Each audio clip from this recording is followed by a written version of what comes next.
Now, with all the course modules you completed up to this point, you learned a lot about Vue. And of course, you already practiced a lot with Vue too. We already had a couple of projects and we had tons of demos, assignments, and challenges. Now, however, it's time for our main course project, the Coach Finder application. Now, here is the web app we are going to build throughout this module. It's an application where we got a bunch of coaches here. We can filter those coaches to, for example, find a coach that is able to teach us backend development. And we can then contact this coach, leave our email address, and share a message. Now, this message is then sent to the coach, and under requests, we can view all the incoming requests, all the incoming messages. We can then use the email address to reply back. Now, this application has basically all we learned throughout this course. It uses routing and animations, as you can tell. It also uses vuex to manage data, and it uses a bunch of components, as you can see here. It uses all kinds of ways of communicating between components, vuex and props and route parameters, and you will see how all these things work together step by step and in great detail. This is a big Vue application which we are going to build together from the ground up, where all the things we learned will come together. Routing, vuex, components, HTTP, everything. It'll all be in that project, and therefore with this project, you will get a complete demo and a lot of practice when it comes to building an entire app from the ground up. You can definitely also take this as a challenge and try this on your own first, but we will build this app from the ground up, including the planning phase, together step by step throughout this module. We'll add routing and vuex and a lot of other features, and with this module, you will not just get another app and more practice, but you will also see a lot of common conventions and practices, and you will learn how to solve problems. So with that, let's dive right in. As mentioned, in this module, we are going to build the Coach Finder app. So a web application, a website built with Vue.js, which should help us find a coach that, for example, helps us become better in web development, whatever. And for this website, this web app, which we're going to build, will have two main features. It has the Find a Coach feature, and it has a feature to send requests, messages to potential coaches which we want to contact.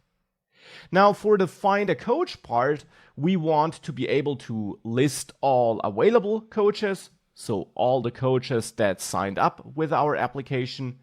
We want to be able to view the coach details. We will be able to register as a coach, and we'll be able to contact a coach. Now, the Contact a Coach feature also establishes the connection to the other part of this web app, the requests part. We will be able to send such requests to coaches, and as a coach, we can view incoming requests so that we then potentially can reply to them. This is the app, the web app we're going to build, and the focus of this module will of course be on adding as many key Vue features as possible so that you get a very good idea of how building real Vue apps works.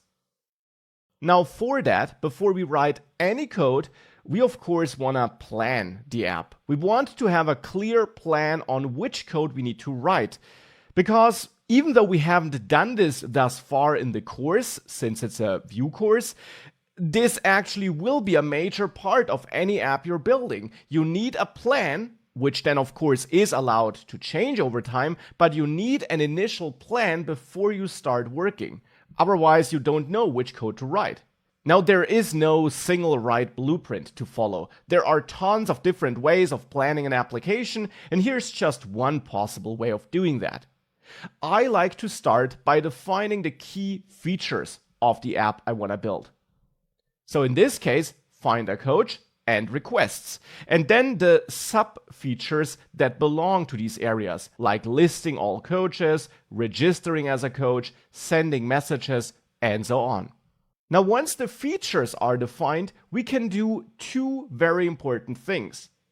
The first important thing which we can do is that we can derive the data we need, the data models we need, and in the Vue world, therefore the vuex store layout we want.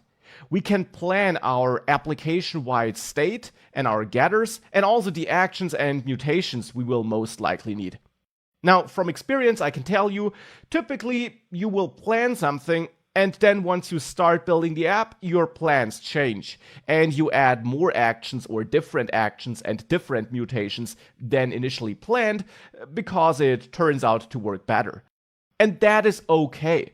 I'm not a fan of planning for days before you get started. I rather get started quickly, but a rough plan definitely won't hurt. Now, the other important part, which is not necessarily the second step, you can also start with that other part, is that you derive the design, the layout of this application, and you plan which components you need and how these components are related.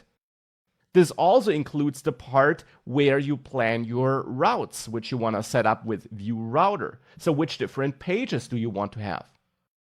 Now, when I say design here, I don't necessarily mean the colors and the font or something like that, because whilst this of course is a part, often that will be done by some designer for you. I personally am not a designer, so my designs look okay-ish, but not great. I'm really talking about the Vue part, so the components and how these components are related. These are the major two things we want to do, and therefore these are the steps I'll start with in the next lecture. Now I will start with the data here, so I'll plan my data first, but this is just one approach. I'll then move on to the design and the components as a next step. What do we need here? Well, obviously we got these two main features. We got the coaches and we got the requests, so the messages basically. I hope you can read my writing here. I'll soon start to draw and this will not be better. So yeah, that's why I'm also talking. Hopefully we're all on the same page at the end. So we got coaches and requests. These are our two main pieces of data. Now we will probably need a list of coaches, so we want that, and we probably also need a list of requests, right? Because multiple requests can be sent, also multiple requests to the same coach. Now every request item, of course, should point at coaches. So a request will definitely be an important data piece, and a request will definitely hold some coach ID, because a request needs to be connected to the coach to which it was sent.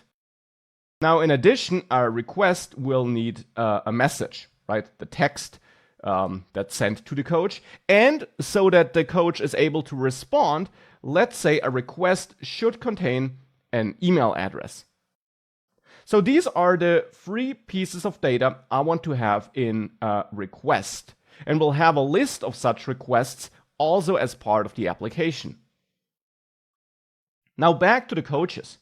What is a coach? Well, obviously, coaches are important. A coach will have an ID. A coach also will have a name. Let's say we have a first name and we have a last name here.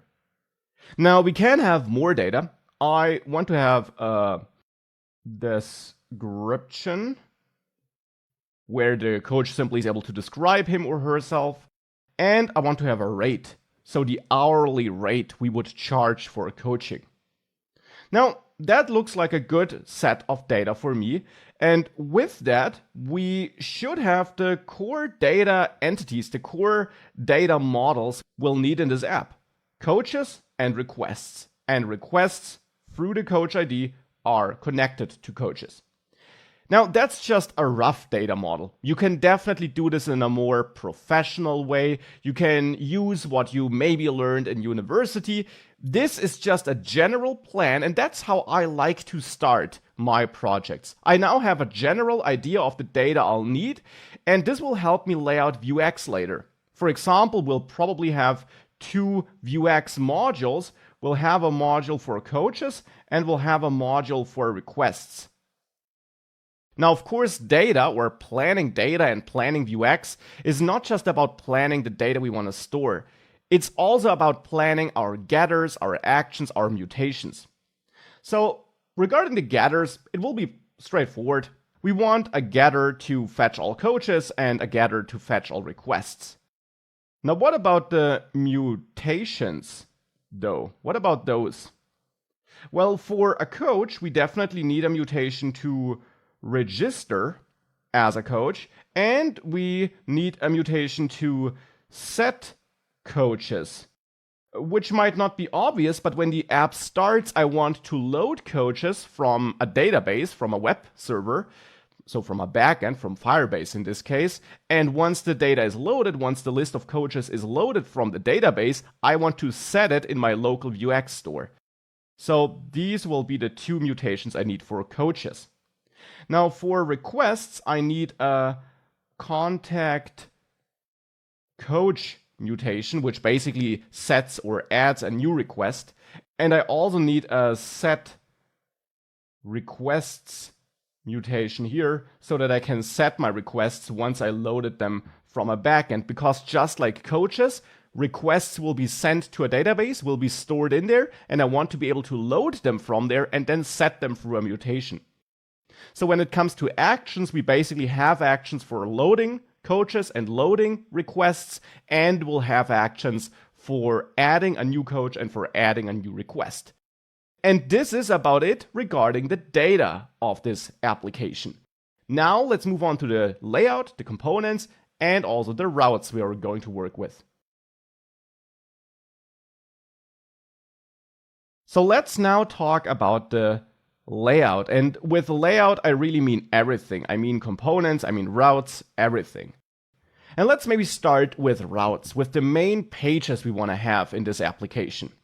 Now I want to have a, let's say, /coaches route, which loads a list of coaches. So let's say coaches list component, something like this. I also want to have coaches and then some ID, so a dynamic parameter, route where I load the coach details. So where we can view the details about a coach. And also some register route where we can register as a coach. So where we load some coach registration component. And yes, I have a beautiful handwriting. So these are the coach related routes which I want to have. Now for requests, I want to have a contact route where I open the form where we can send a coach a message. That could be the contact coach component. And I want to have a requests route where we view all incoming requests. So that could be the requests received route. So we got 5 main pages in this application: coaches list, coach details, coach registration, contact coach, and requests received. And of course, every page here will be a component, right? Because you load components with the vue-router. Now that's it for the routes. Now, what about the rest of the page? Well, obviously, if we would draw the page, I want to have some header at the top where we have links to the coaches list and links to the requests so that we can go to these areas of our app through links in the header. Now, if we click coaches, if we select this, then on this coaches list page, I in the end simply want to have a little list here with the header, of course. here, let's say with a filter, where we can actually filter by, let's say, area of expertise. I forgot this when I defined the data, I just came up with it, but why don't we also add an area of expertise to our coaches? See, that's how I plan. I start planning and then plans can change. But let's say we also want to be able to filter by area of expertise, and coaches should have areas of expertise. Well, therefore here we have a filter. And below that we then have our list where we see the different coach items. Now we can click a coach item and we're taken to the coach detail page where we see the name, the rate, the description, and where we got a contact button.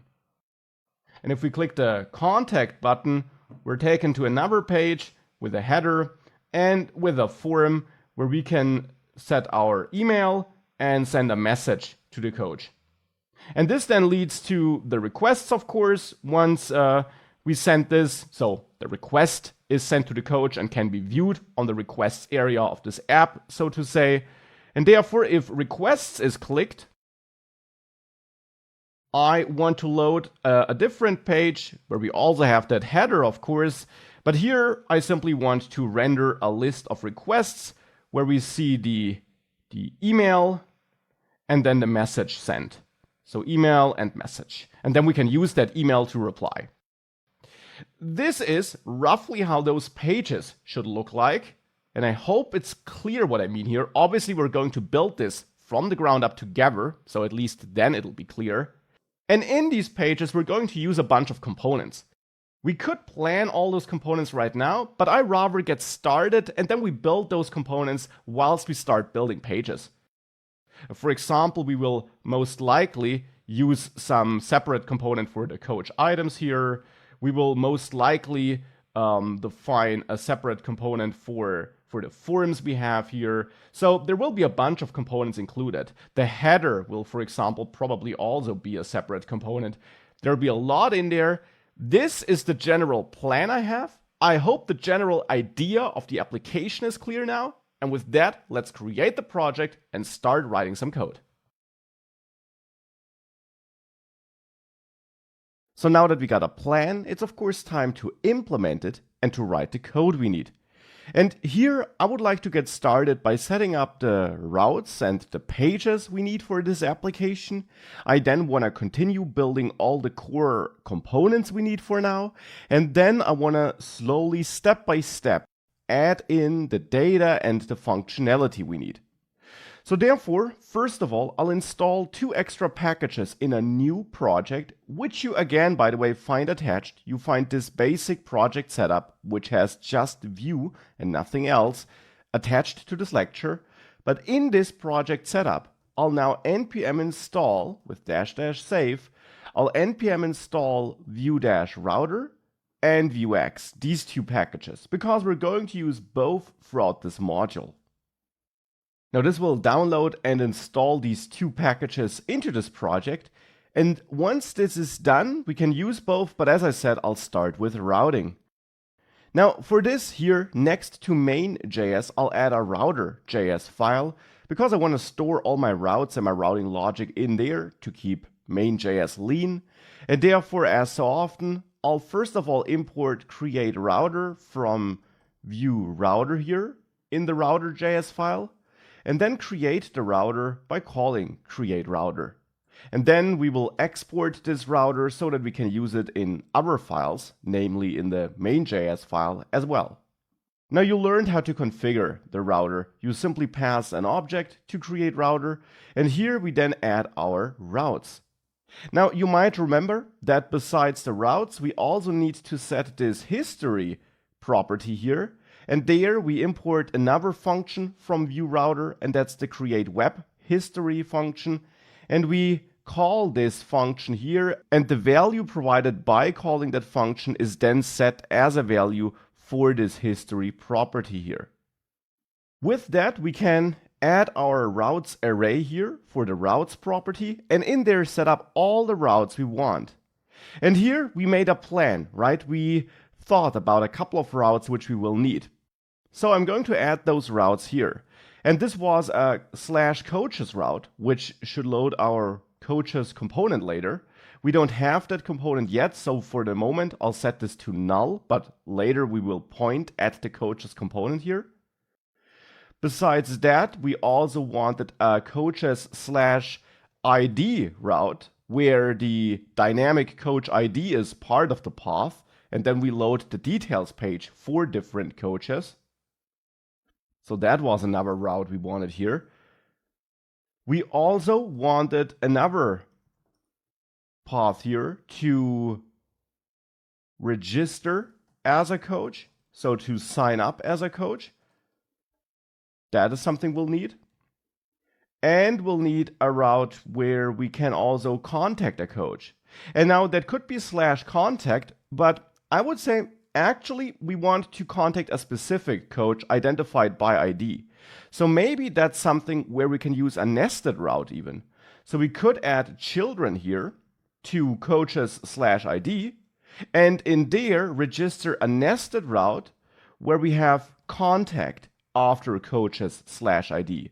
So that would be loaded with /coaches, then some coach ID /contact. That's how this route and this component should be loaded later, so that we reach the contact page with a form for a very specific coach. So therefore we won't have contact down there, but we will definitely need a requests route here where we can view all the requests we might have received. So all the messages sent through that contact form.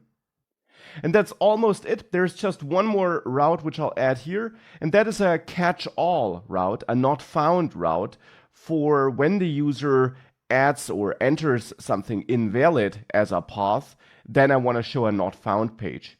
And you might remember from the routing section how that worked. You need a dynamic segment here in the end with any text of your choice, but then important, this bracket syntax at the end where you in the end have a regular expression just saying that no matter what was entered here, you want to handle it with this route. And actually, now that I think about it, there's one more route which we'll need.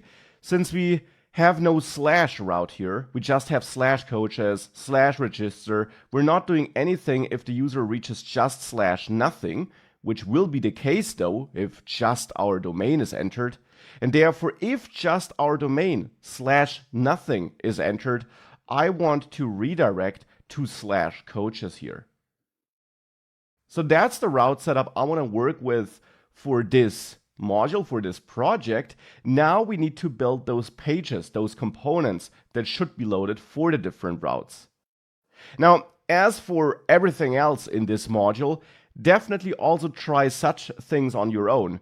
Maybe don't continue with the next video right away. Instead, try building these page components for these different pages and wire them up to the routes. You can try building the entire project as a challenge as well. It's up to you how much you want to progress together with me and how much you want to try on your own. Starting in the next lecture, I will add those page components though. So let's work on the pages.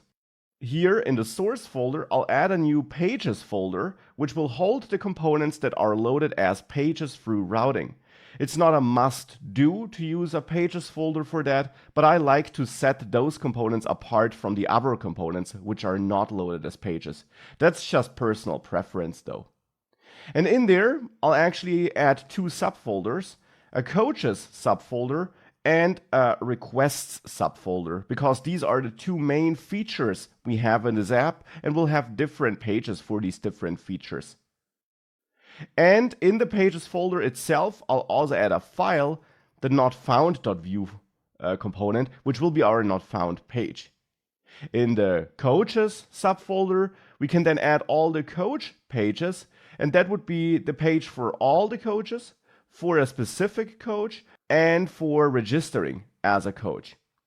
And for requests, the pages will be the contact page here and the open requests page.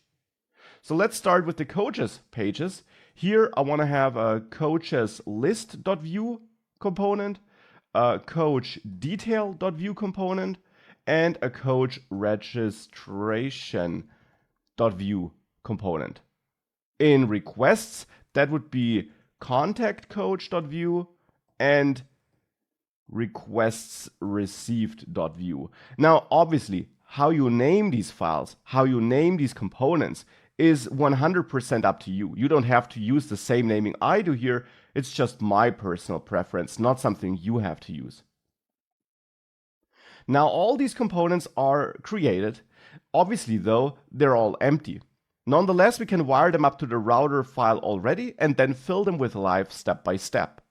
So for that here in router.js, I'm going to import all those page components, like the coach detail component from /pages, coaches, coach detail.vue, and well, all the other files as well, coaches list from pages, coaches, coaches list.vue, and coach registration from the pages, coaches, coach registration.vue file, import contact coach from pages, requests contact coach.vue, and import requests received from /pages requests received.vue. And last but not least, import not found from pages not found.vue. Okay, these are all the components. So now we can wire them up to the routes. For the /coaches route, we want to load the coaches list component. For coaches ID, that would be the coach detail component.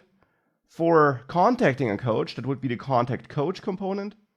For registering, that would be the coach registration component. For requests, so for the requests we received, that would be the requests received component. And here it's the not found component.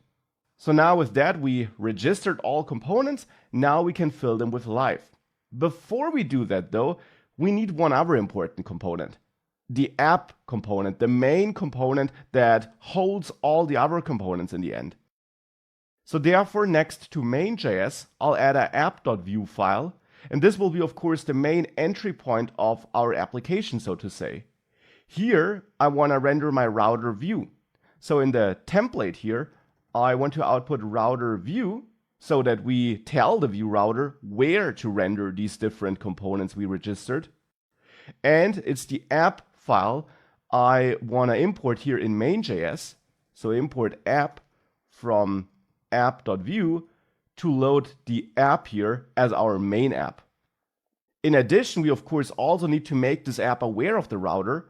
So besides importing app view here, I'll also import a router from /router.js and store the app here in a constant. And on that app, we can then use router so that we really use the router in this app. And now we're done with the routing and we're all set to continue. So with all that out of the way, now it's time to fill it all with live. And it's totally up to you what filling this with live means. We'll definitely need a couple of different things here, but in the end, I would say that when we visit just our domain, we redirect to /coaches. So that is probably the first page we're going to see if we use this page, this application in a normal way. So maybe we should start with coaches list, at least with a very basic first version of it. So coaches list.vue it is. That's the first page I want to start with. And this will become a quite complex page in the end, because you might remember that on there, I don't just wanted to output a list of coaches, I also wanted to add some filtering logic so that we can filter the list of coaches which is displayed. And outputting a list of coaches also means that we need coaches to begin with. And at the moment, we're not managing any data at all. But we can get started with the base template at least. And here, to get started with this base template, I of course add a template here to coaches list.vue. But now in there, what do we need? We will have a section or a div, whatever you want, where we later will have the filter. And below that, we'll have another part of this page, another section, another div, where we will have our list of coaches. These will be the two main areas. Now, I will create two separate sub-components for that so that our coaches list component stays relatively lean. But at least we now got a basic template, a dummy template, which should allow us to see something on the screen when this page is visited. So if we run our development server with npm run serve, let's see if we can at least see this on the screen when we visit our application. And indeed, if I load this page, I'm redirected to /coaches and I see filter and list of coaches. Now, the styling obviously is off. I mean, the entire content is missing, but I can already tell that this is also not the font I want to use. So I want to set up some global styling, some base styling in app view, which will apply to the entire app. And this is therefore not scoped styling, but just a style so that it is applied globally. And I prepared the styling for you because I don't want to write the styles together with you, as this is not a CSS course, and I know from other courses that it's boring to some people if we write too much CSS. Hence, I'll provide all the CSS code for you. Of course, you can also tweak it to your own needs. You can adjust it to look the way you want it to look, whatever you want. So attached you find this app CSS file, and in there you find the styles which you should copy into these style tags of your app view file. An import to Google Fonts where I load a font, and then, well, I set up some basic styling, set up that base font, remove the margin on the body, and with this applied, we now have this font in effect. So now that works, that looks, well, not the way I want it to look, but it has this base styling at least. Now, how should we continue though? I mean, this page is pretty much worthless if we don't have any coaches that could be output here. So therefore, I see two possible routes we can take. We can either now start adding vuex and start adding data, or we first of all finish up the entire base layout and navigation. We add a header to this application so that we can reach all pages and we have some dummy code on all pages, and we then add the data. And I'll go with that second route. I'll first of all wire up the navigation and the base layout before I then come back to the data. So to add some basic layout and some basic navigation, I will go to the source folder and add a components folder next to pages. And in there, I'll add let's say a layout folder. And in that layout folder, we can add the header.view file, which should hold the base header with the navigation we want in this application. The header component will be used in the app view file above the router view. So here we can add a script already in app view and import the header from components, layout, the header.view, and register this as a local component here in app view. A local component because we only use it here. And then here we can render the header above the router view. Now here, back in the header.view, the question is, what do we want in here in the template? Well, I want a header HTML element which should hold my navigation. And as part of the navigation, I'll have the main title of this page, so to say, where I want to say something like find a coach. And next to that, also an unordered list where we have our different navigation items. And that, of course, should be router links. And actually, even that text here in the h1 element should be a router link because it should be clickable and should always lead us back to the starting page. So here I want to go to /nothing, which will then redirect to coaches. But this will basically always go back to the root entry page of this app. Here I also want to go to /coaches, let's say, which of course is basically the same as clicking on this title.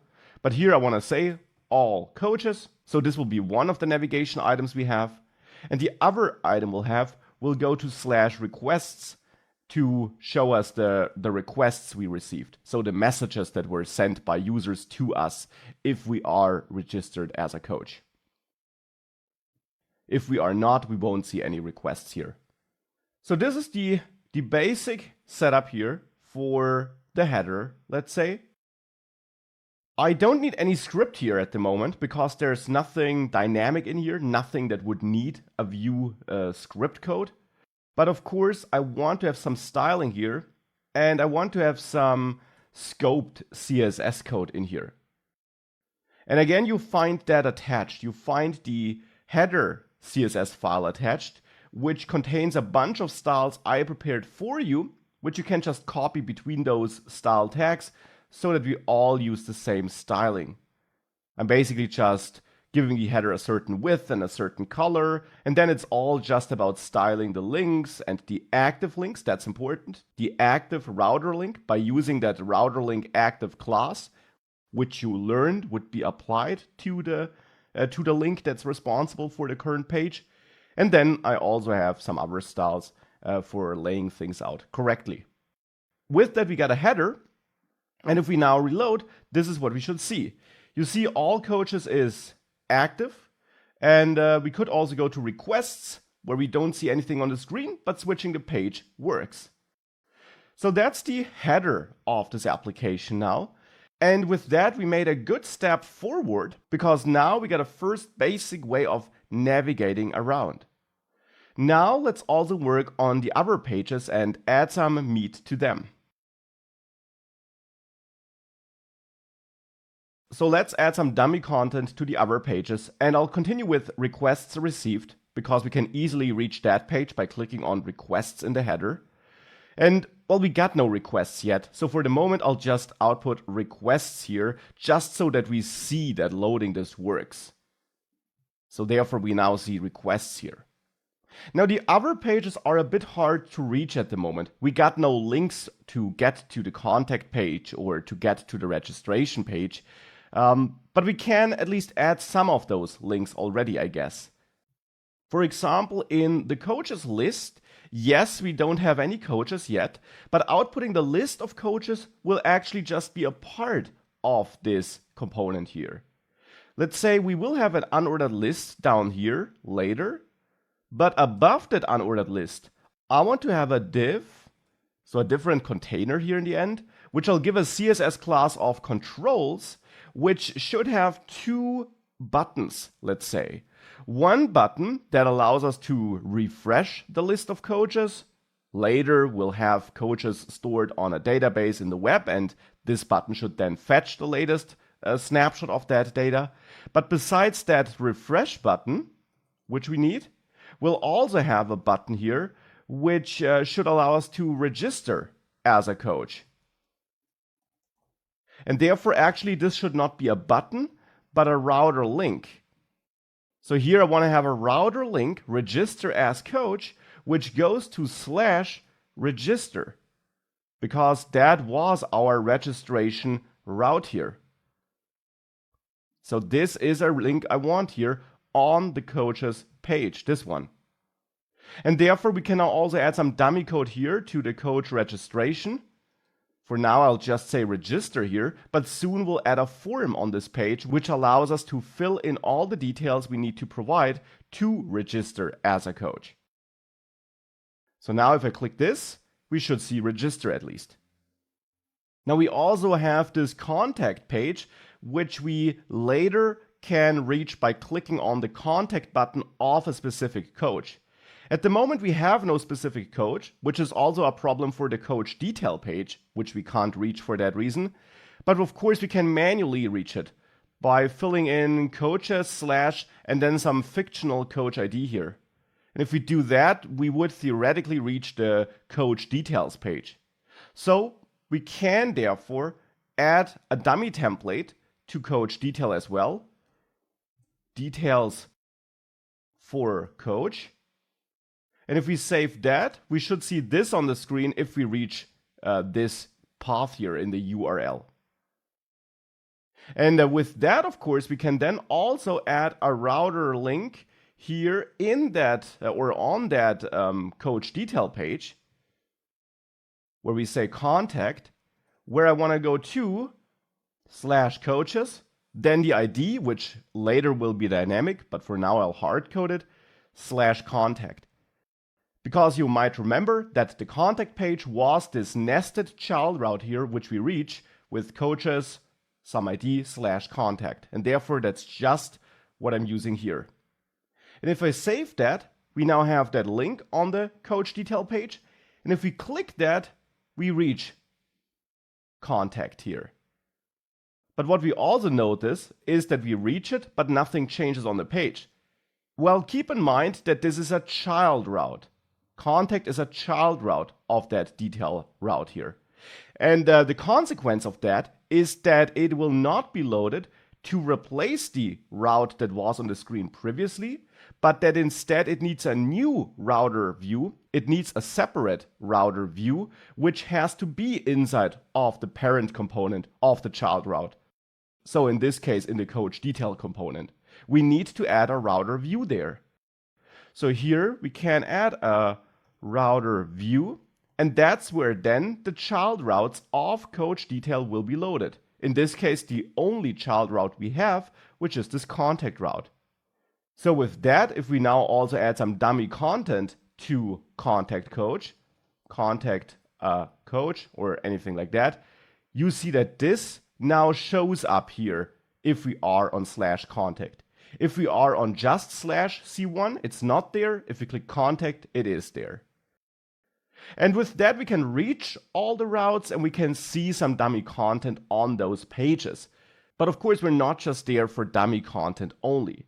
So therefore, why don't we, as a next step, add vuex so that we at least have a list of dummy coaches which we can display and start working with before we then later add the functionality to add our own coach data. So as mentioned, I want to get started adding some data. And we're going to use vuex for managing that data because it will not just be static data, which never changes, but obviously we'll be able to add coaches. After all, we will be able to register as one, and we'll also be able to send requests and so on. And that's why we already installed vuex. Hence, I'll add a store folder next to my pages and components folders. And in that store folder, I'll add an index.js file where we set up the store in general, but I also want to work with modules here because we have two main features, coaches and requests, and I'll make each feature and the state and actions that belong to this feature a module. Hence, I'll add a modules folder in there, and now it's up to you how you want to split that code. One file for the entire module or multiple files per module. And really just to show you different approaches, I'll go with multiple files per module. So I'll add another subfolder here, coaches, and a second subfolder next to coaches, which is requests. And now we're going to start with some coach data. So here I'll add an index.js file inside of coaches.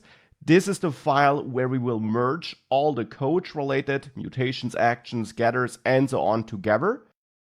And then we'll have a mutations.js file, a actions.js file, a getters.js file, and we then split our logic across those files. This may be overkill. This is not something you have to do. But again, my idea with this course is that I also show you different ways of doing something. So therefore now here in index.js, inside of the coaches module, I'll export an object which will hold all the coach related state and so on. And therefore here we'll have some state, but we'll also have mutations, which I import from the mutations file. So import mutations from ./mutations.js and assign mutations to mutations here. And since key name is similar to value name here, we can use this JavaScript shorthand I showed you a couple of times already, where we merge this like that, simply to write less code. And I'll do the same now with actions, which I import from actions.js, and import getters from ./getters.js like this, and also add those to this module object. So then we have actions and getters in there as well. And now we export this module to merge it into our main store, which we have yet to create. So in the index.js file in the store folder, so this file here, I'll now import create store from vuex, and then simply create a store by calling create store, and I'll export this store so that we can later use it in main.js. Now this store takes a config object as you learned, and here we can add the modules option to then import the coaches module from /modules/coaches/index.js in there.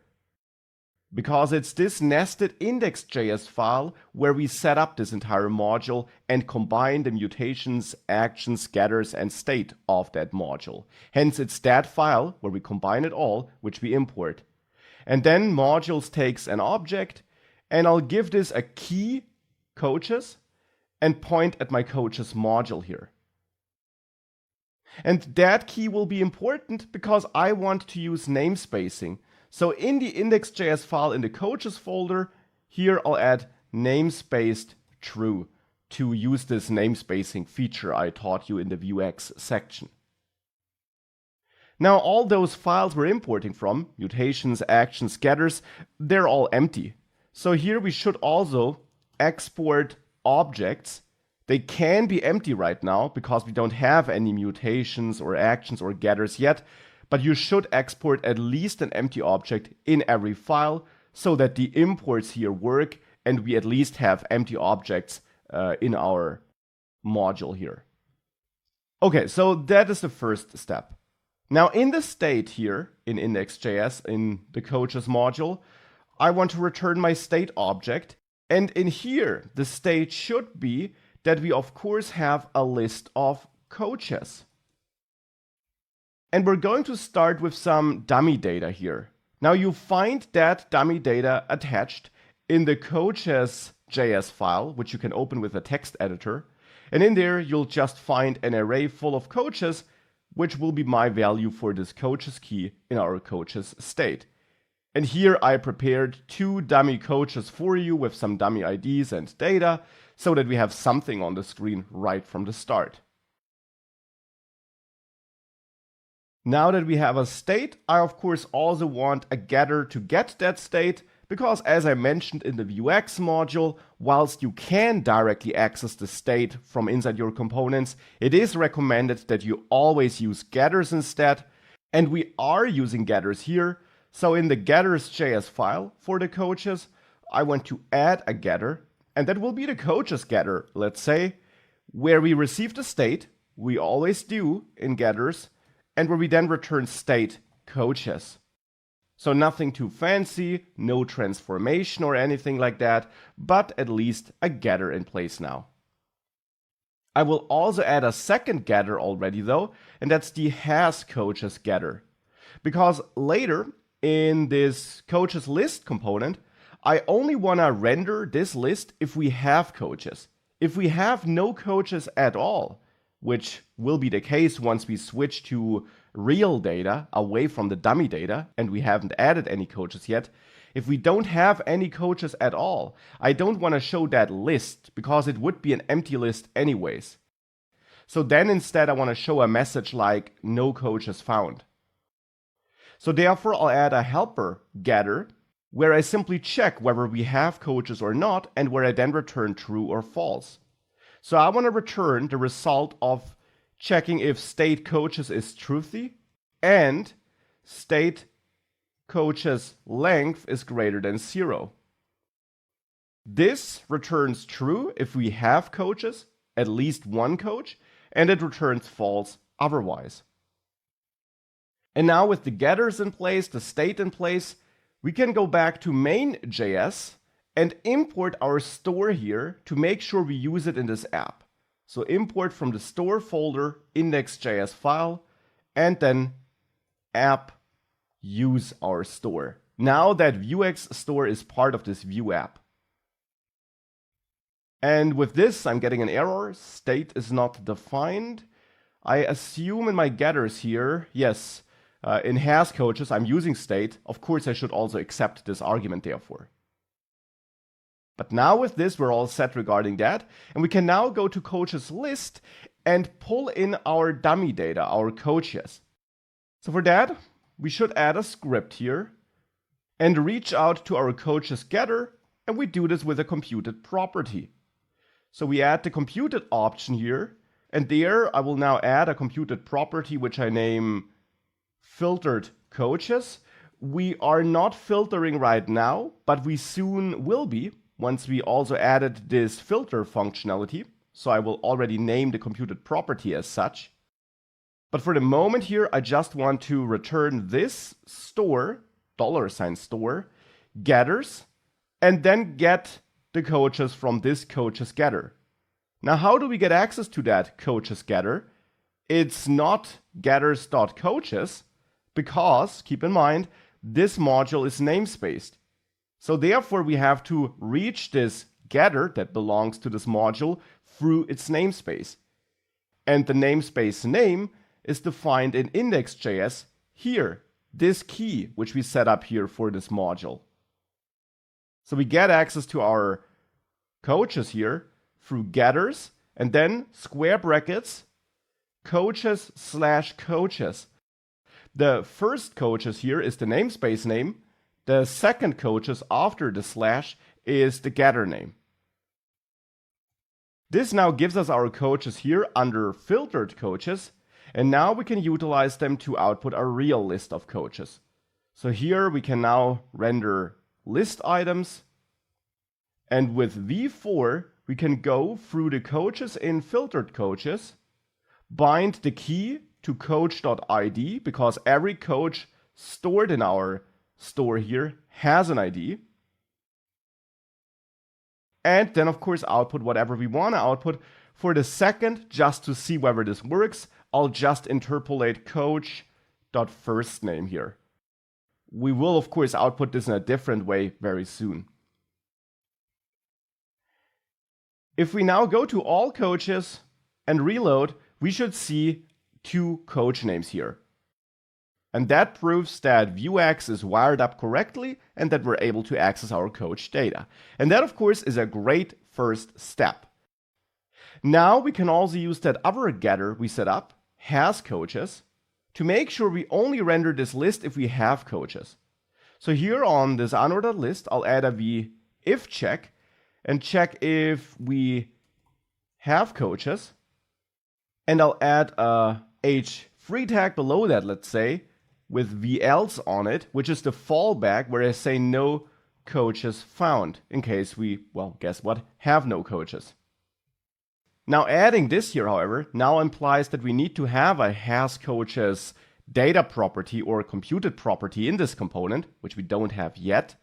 So here in computed of this component, I'll add has coaches, because just having a getter of that name in vuex, of course, doesn't do much. It's not available as a computed property in every component then. That's not how this works. So we have to add a separate computed property here in coaches list. And now here we can return this store getters and then again access coaches, which is the namespace, / has coaches, which is the getter name. Now with that, let's test this and temporarily remove the coaches here from our coaches array in the module. And we should see no coaches found now. And if I bring back those coaches here in the module and save this, we see the coach data again. So now that's working. Now that dummy data is wired up. And with that, we can go back to working on our components and also improving the styling here. So let's now work on the components we need here. And I'm going to start with the coach items here. For that, I want to use a separate component because we'll have quite a lot of markup and styling related to this part, related to these list items. And I don't want to put that all into coaches list, even though that of course would work. I mean, technically you can build an entire Vue app with just one component. But the idea behind components is to split your code into smaller reusable pieces. Therefore, in components, I'll add a new subfolder coaches where all the coach-related components should go in. For example, the coach item.vue file. Now in this coach item.vue file, I want to define my template, which is a list item, or which holds a list item. And in there, I now want to output all that coach data. For example, in a h3 tag, the name of the coach. Here I will interpolate the full name. And this doesn't exist yet, but we'll add the logic to make sure we will have such a full name property at the end. Then below that, a h4 tag. And I recommend that you use the same tags so that the styling which I provide works for you as well. Technically, of course, you can use any tags you want and any structure you want. But here in the h4 tag, I want to output $, then the rate which we get for this coach, /hour to show the rate this coach charges.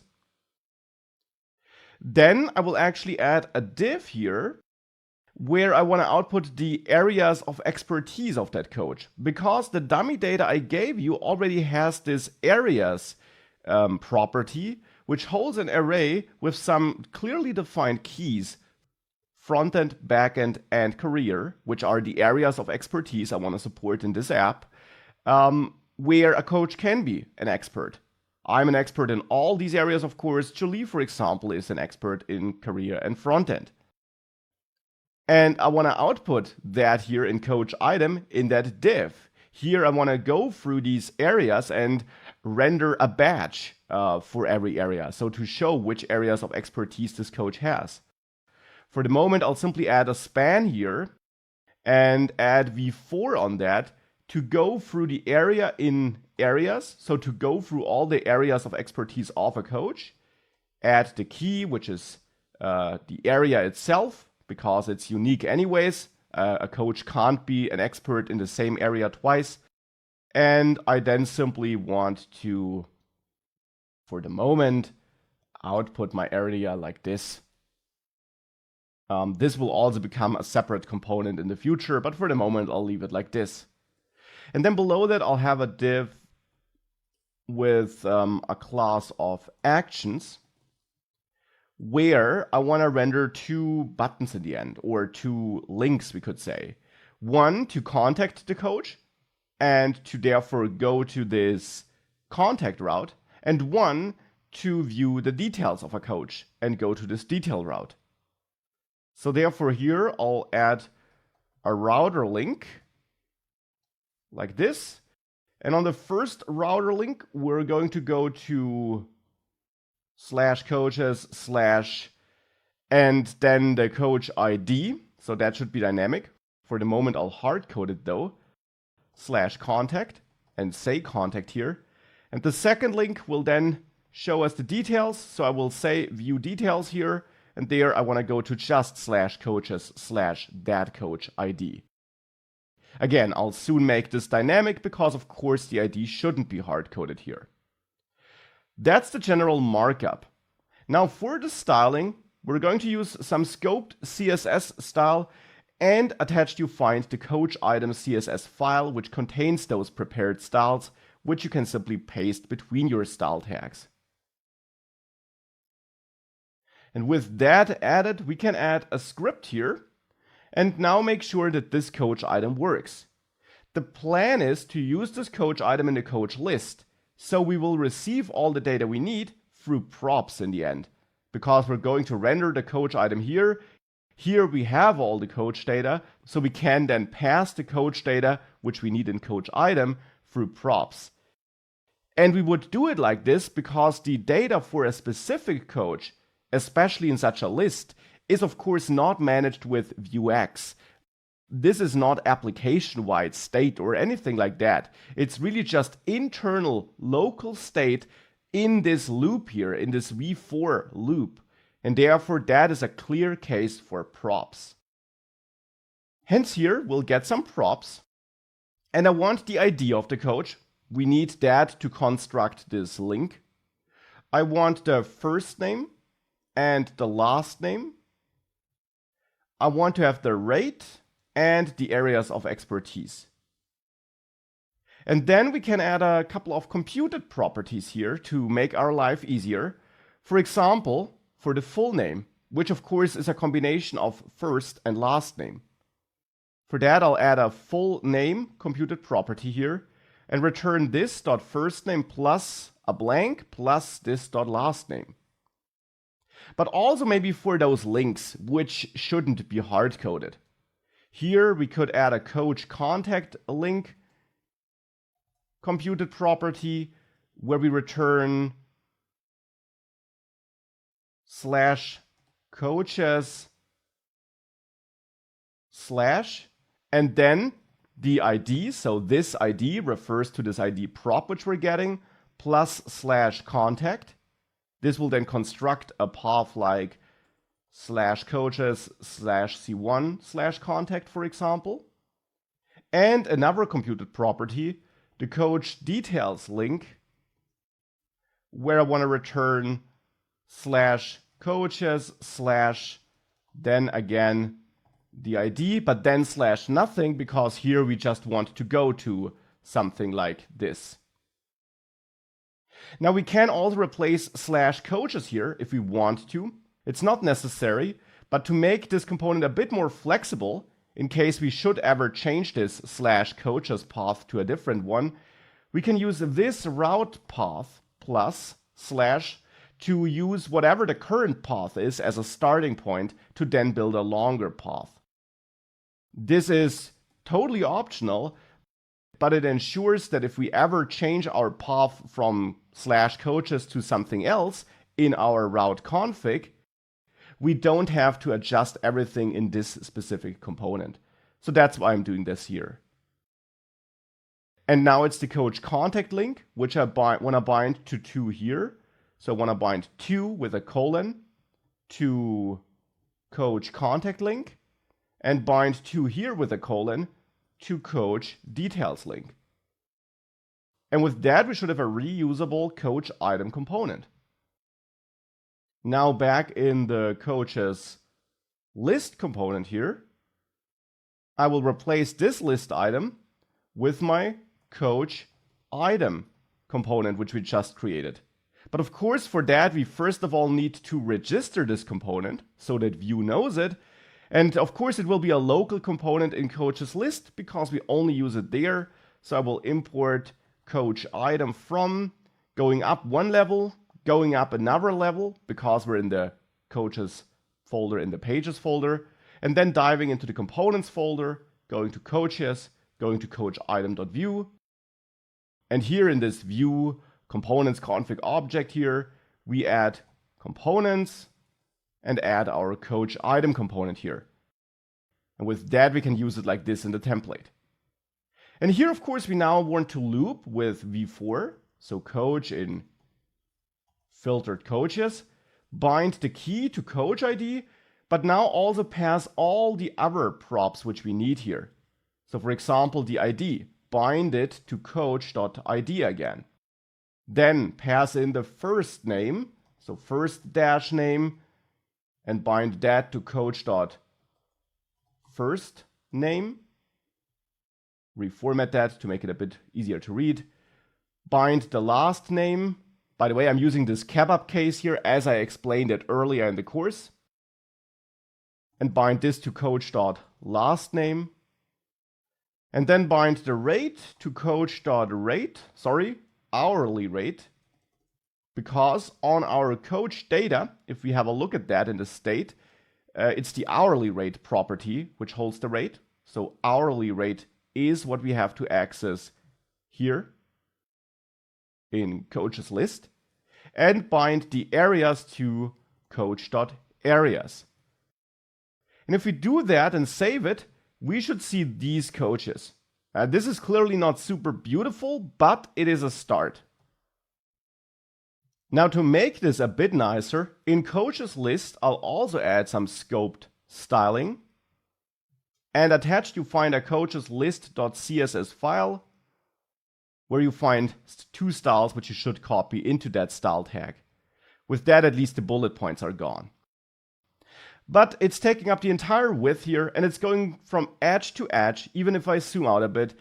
And I would rather want that card look here. I want to have these items in a box with a light drop shadow. Yeah, I want to have this typical card look, which we also saw earlier in the course already. And I want that card look in other parts of this app as well. For example, the filter should later also be in such a card, and other parts on other pages as well. Therefore, as a next step, I'll build this card base component, which we can then use in different parts of the app. And whilst we're at it, we'll also build a button base component, because we have a lot of buttons and also links that should look like buttons, like contact and view details, and therefore this is something that makes sense as well. So it's base component time. In the components folder, I'll add a new UI folder. You could also name it base, but I'll go with UI because I have some core UI elements in there. And I'll add a base card.view file in there, and also already a base button. And also, didn't mention before, but we'll need it as well, also a base badge, which will basically render a badge. For example, the areas of expertise here. There, I want to use that. But let's start with the base card. That will be a very simple component in the end. The template is just a div and then a slot inside of the div, because I want to use this card as a wrapper around any content you want. Now I'll give this a class of card and then add some scoped CSS code. And attached you find a base card CSS file which holds the styles you should paste in here. This will give us this classic card look and also restrict the width we're taking. And that's already it for the card. Now we can use that card by registering it in main.js as a global component, because I'm using it in many different areas of the app. Hence, I want to use it as a global component. So in main.js, I'll import base card from /components UI base card.view. And then here, use my app to call the component method and register a base-card, a card component, which points at this base card component we're importing. And now we can use it in coaches list, for example, to wrap everything in this section. So this controls div and the unordered list. So here I'll use base-card, my opening tag, and then close it after this h3 tag here. And with that, if we save this, this looks much nicer already. But now we got all these buttons. And actually, these here, of course, are links and not buttons. But I would argue they should look like buttons, because whilst they technically are links, well, in this UI, having them look like a button makes more sense. And of course, we also got a button here, for example, which should look like a button. So I want to build a base button component which supports both real buttons and links. And we can build something like this and apply the same styling no matter whether it's a link or a button. And we're going to do this in the base button component here. Here we need a template, and in that template, of course, we also have a button, the regular HTML button, which takes a slot. But it will not just have the button. We also want to support links. So I will actually also add router link here as a component, which takes a slot. But of course, only one of the two should be rendered at the same time. So therefore, I will add a script and accept some props.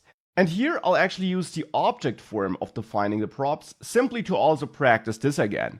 Most of the time I used just the array form because it's shorter, but using that object form, of course, allows you to be more explicit about your props.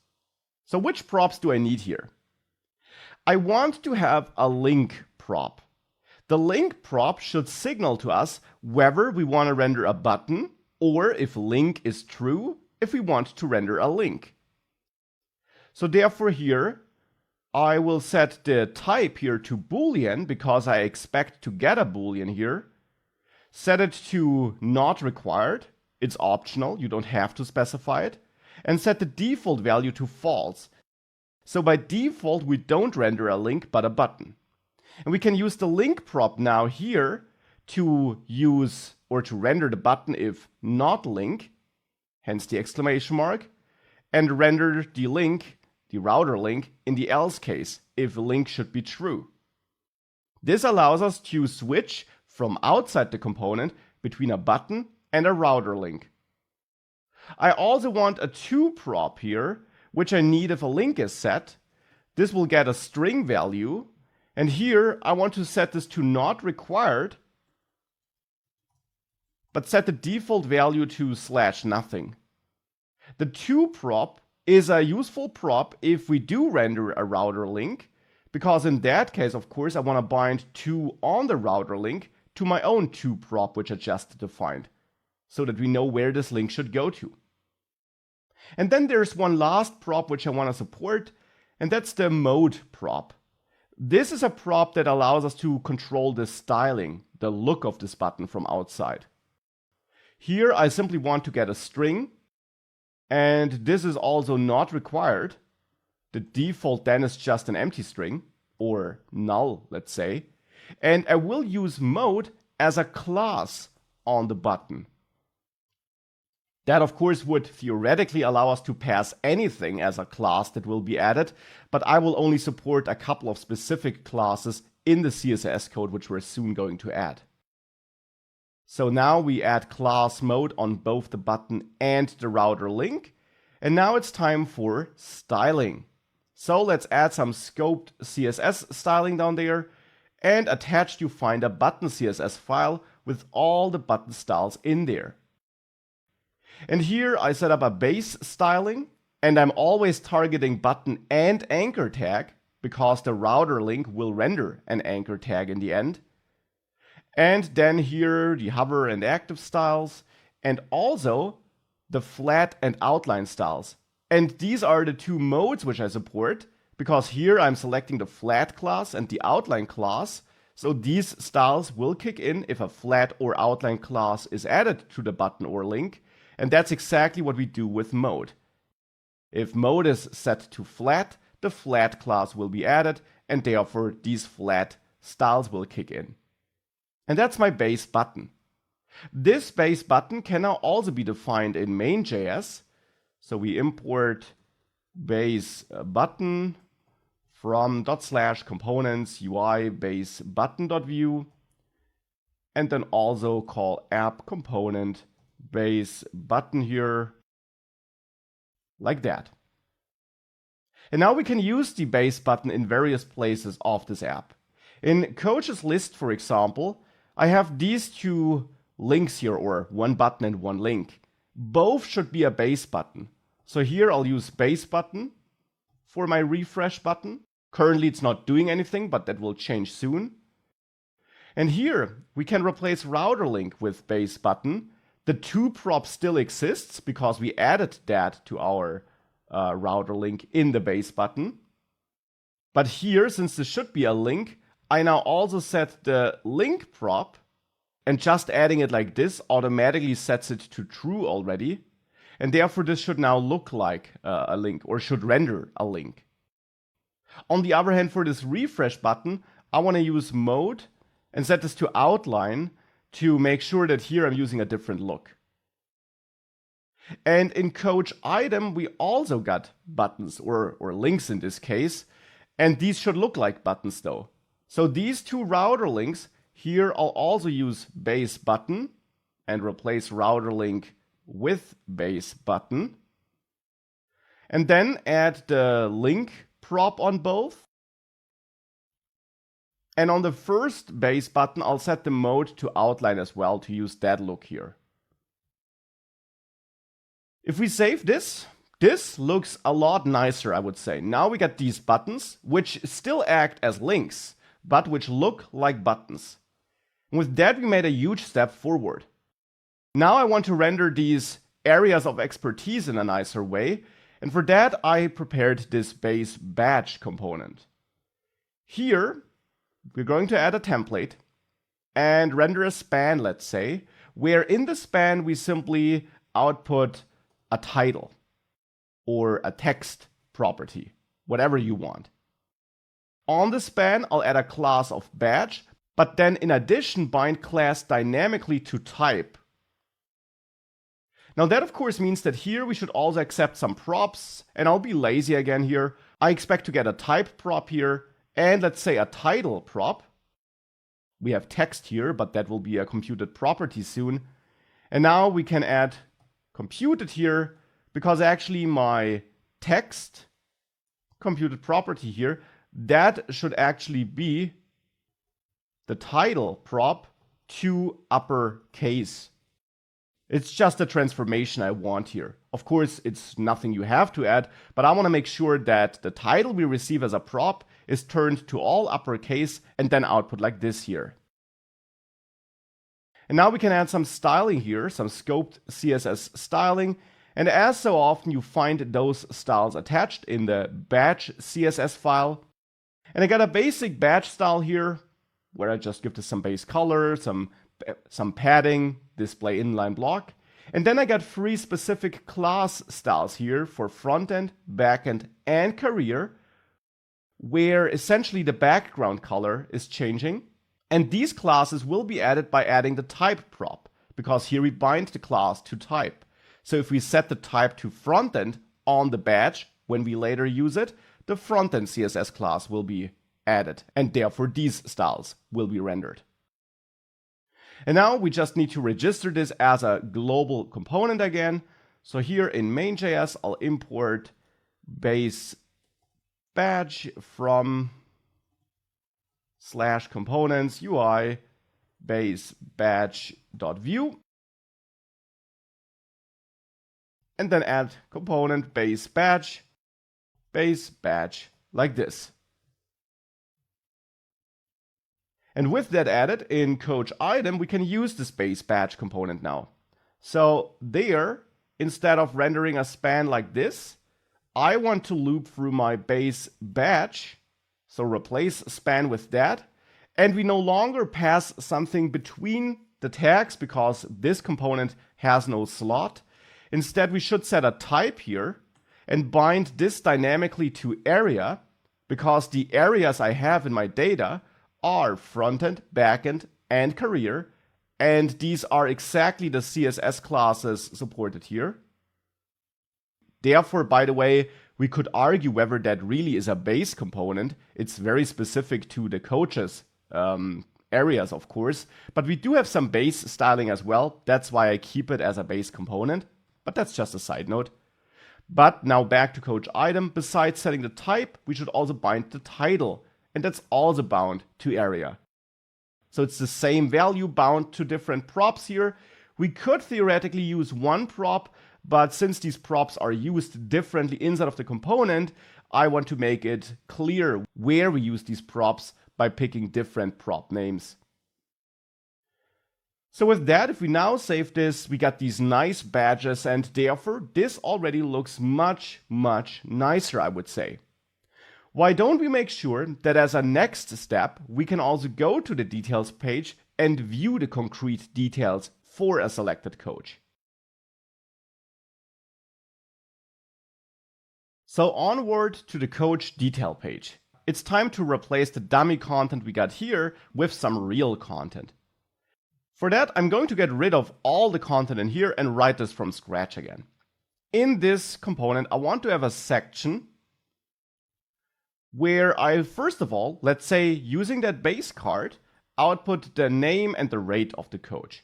So here we could have the h2 tag where we output the full name, and below that h3 tag where we output the rate. So $, then interpolate the rate, and then make it clear that it's an hourly rate by adding /hour.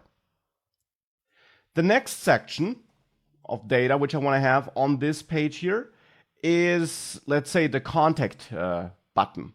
So here, again, using the base card, I will add another h2 tag actually, like this, where I want to say interested, reach out now. And below that, render a base button, which of course will technically be a link, so we should add the link prop, going to the contact page for this specific coach. Now, of course, this coach will have a dynamic ID. We can view this page for different coaches. So I will bind to contact link, which is a computed property, just like full name, which we will add soon. And on this button, I'll just say contact. Actually, I'll put this into a header tag here, the h2 tag and the button. And below that, now add the router view, where later this nested child route, the contact form, will be rendered. And now below that section, with the contact form and the contact button, below that section, I'll add another section where I use a base card, in which I want to show the badges, so the areas of expertise using the base badge component, and below that the description for that coach. So here a paragraph where I output description. It's not something we rendered before in any component. It should of course be included in the details. And on the badge we use v4 to go through the area in areas, bind the key to area, bind the type to area, and bind the title to area. So basically as we did it before. Now for the script section here. Of course we get props here, and actually I don't get all these values here as props, but I just get an ID as a prop. Now why do I get an ID as a prop here? Keep in mind how this component will be loaded. It will be loaded through routing. The coach detail component is loaded here on this path. Therefore, theoretically, it wouldn't get any props at all. The router loads it, and the router by default passes no props. But you learned in the routing module that by adding props true to the route config, you can ensure that this dynamic value, so the concrete value for the URL, which is then visited, is passed in as a prop of that name into that component. So here I named this ID, and therefore, when adding props true here, the vue-router will pass the value ID holds in the end as a prop to coach detail. And that's why I wanted, or I expected, as a prop here. And we can then later use that data, that ID, to fetch the relevant coach data from our vuex store. For that, I'll add a data option here, where I add a selected coach field, which initially is null, but which soon will not be null, because when this component is created using the created lifecycle hook, I want to reach out to vuex and fetch the concrete coach data for this ID, and then set selected coach equal to that. So in created, I'll set this selected coach equal to this $store getters, and then go to coaches, so to the coaches namespace, /coaches, getting all coaches. But of course here I don't need all coaches. Instead I'll call find, and find wants a function where I go through all the coaches and compare the ID of every coach to this ID, so to the ID we received as a prop, which is part of our URL. And if that returns true, that's the coach which we ultimately return and which we store in selected coach. And that's how we find a coach in our coaches list. Now, theoretically, this could of course fail if the user enters this with a URL that contains the ID of a coach we don't know, but this is only possible if a user directly enters this URL, not through the links on our page. And therefore, if the user does that, I'm fine with a broken experience, because that is actually not even a way of using that app which I want to support. So therefore, it's fine for me to fetch the selected coach like this, store it in data here, and then add some computed properties to make sure we have things like the full name or the contact link here. So here, let's add full name, where I return this selected coach first name plus a blank plus this selected coach last name, and add a contact link computed property where I return this $route path plus a slash plus this ID plus a slash contact. Now keep in mind, we're also referring to rate and to areas here in our template and to description. And currently these data properties don't exist. We just got the selected coach. So this should actually be selected coach.areas, or actually better, use computed properties. So here then add the areas computed property, for example, where I return this selected coach areas, and add the rate computed property where I return this selected coach hourly rate, and return the description computed property where I return this selected coach description. With that, if we now go to the details here, we see the details for this coach. So that is working, and we see our different data on the screen now. So that's that details page. Of course, you can tweak the styling to whatever you want, but I'm happy with this. Now it's up to us with what we want to continue. The register page, the contact page, maybe the filter component to make sure we can filter. I would say that's a good next step. So I will continue with adding that filtering logic next. So let's continue with that filter component. On coaches list at the moment, I'm just saying filter here. And of course, we'll need a bit more than that. Now, all the markup and the logic related to the filtering, or to the filtering form, I would say, should go into a separate component, again, to keep coaches list relatively small. And therefore, in source components coaches, I'll add a second component next to coach item, and that's the coach filter.vue file. In there, I want to set up all the markup and base logic that we need to let the user choose between different filtering options. Now, I will use the base card component in here as well, so that we have that base container style here. And then in there, maybe say in a h2 tag, find your coach. And then below that, render a couple of checkboxes. Now here, I want to present free filtering options because in our store, we have free areas of expertise. In this entire app, I support these free areas of expertise: frontend, backend, career. So these are the free filtering options that should be presented here. Therefore, I will actually use, let's say, a span as a wrapper. Add a class of filter option to it. This will become important for styling later. And in that span, have an input of type checkbox with an ID of frontend, let's say, and which is checked initially. Because here I'll make sure that all filter options or all inputs are checked initially, and then the user can uncheck them and check them as needed. So that's the input here. I also will add a label, of course, to make it clear what this input refers to. And here add the for attribute to make sure that we point at this input with this label, so that clicking the label also checks this input.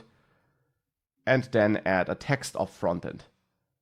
And we can now repeat this twice, because we also need our backend checkbox here. So let's add this. And we need the career checkbox. So that's also something we should add. Okay, so that's nice. Now we got these three checkboxes. Now we need some logic to react to the user clicking on one of these checkboxes. So therefore, I will add my script block down there. and add a data property. Because in this coach filter component, there is some internal data that we need to manage. I want to manage which filters the user chose or which options the user chose. So here in this returned data object, I'll add a filters key, which holds another object where I want to have a front-end filter, which initially is true, a back-end filter, which initially is true, and a career filter, which is true. And that basically means as long as something is true, coaches that have that area of expertise should be shown. And then I'll add a method to change that data, the, let's say, setFilter method.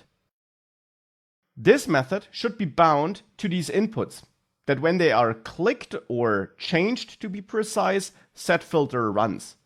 For that, we can listen to the change event here on input, which is triggered whenever the value changes from checked to unchecked or the other way around. And that's when setFilter should be triggered. And therefore that, of course, gets added on all these inputs. Now setFilter therefore receives the default event object, since we bind it to a default DOM event. And we can now extract two important pieces of information from that event. The first one is the ID of the input that was checked or that was changed. We get this by accessing event target ID. So that gives us access to these IDs which we added to these inputs. And then the second piece of information is active.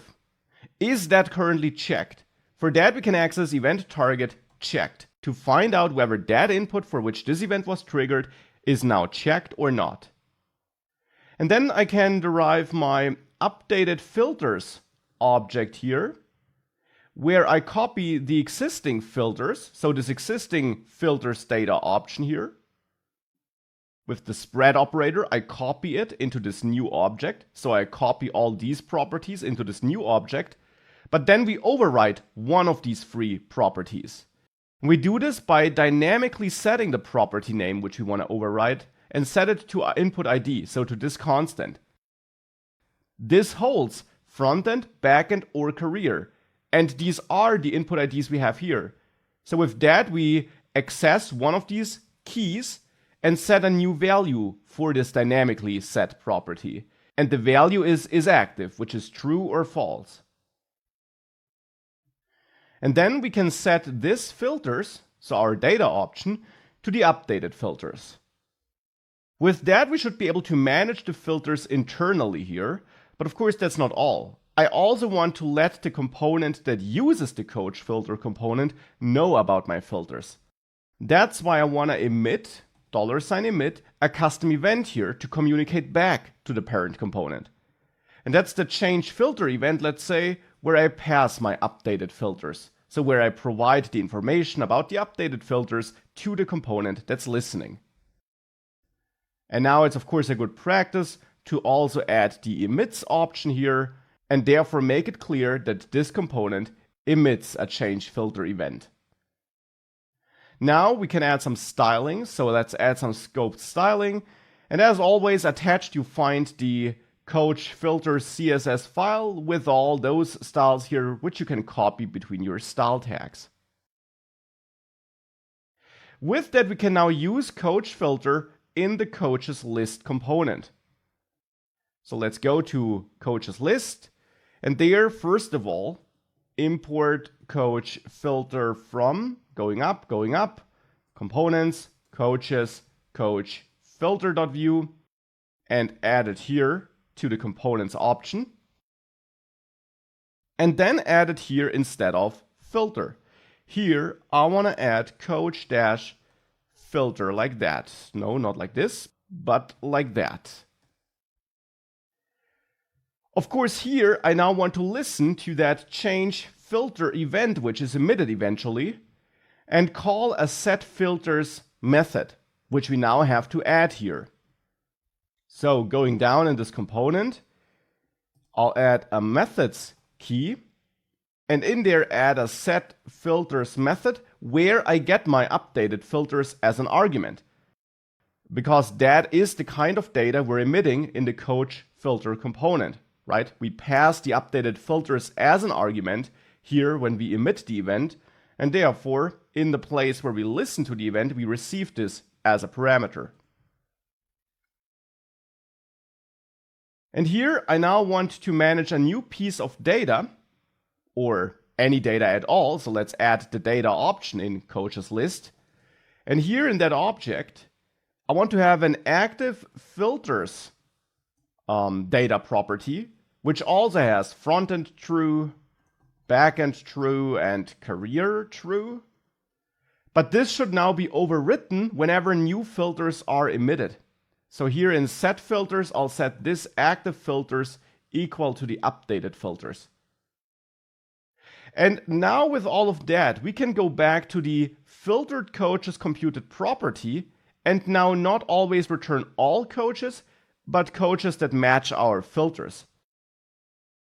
So here I get my coaches, which I store in a constant, but I will return coaches.filter, calling the built-in filter method, which you can call on arrays in JavaScript, where we now execute a function on every item in coaches and receive the coach as an input automatically as a parameter. And now in here, I want to have a couple of if checks and check if this active filters front end is true, which means I want to show coaches that have the front end area of expertise. So therefore, I know that I want to show coaches with the front end area, but now I can check if this coach in his or her areas has this front end key. We can do this with coach areas includes, which is another built-in method in JavaScript, and to that I pass front end. And here I then return true if that is matched, because that means that we want to see coaches that have the front end area of expertise, and this coach has it. So we return true to keep that coach in our returned coaches array.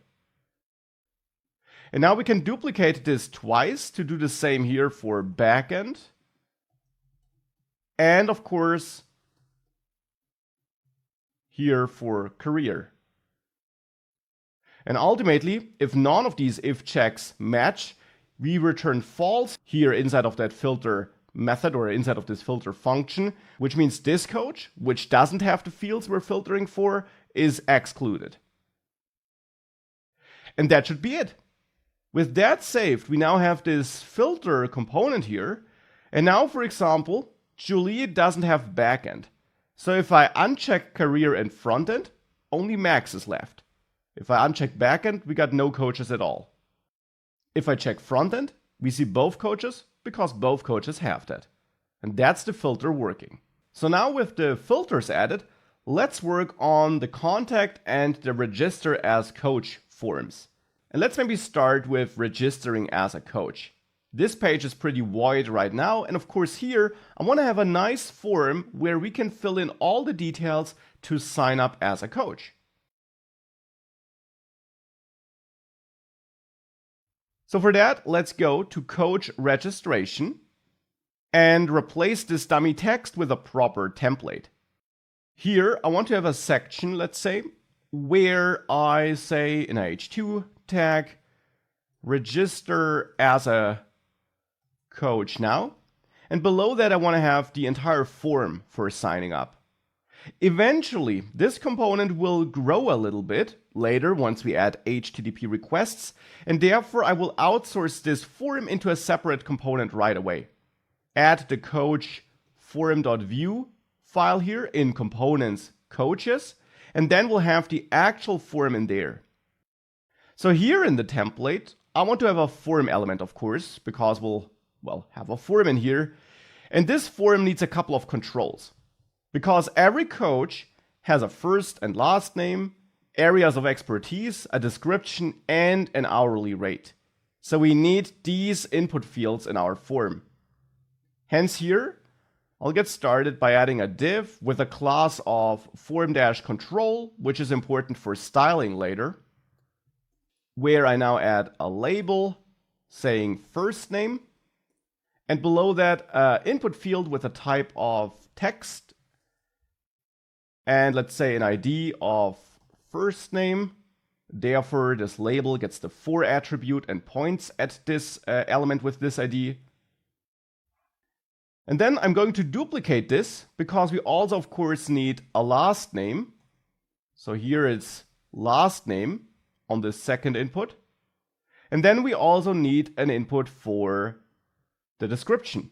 So duplicate it again for the description here, pointing at description. But now here it's not an input, but let's say a text area element, so that we have a multi-line input. I'll give that an idea of description and let's say 5 rows.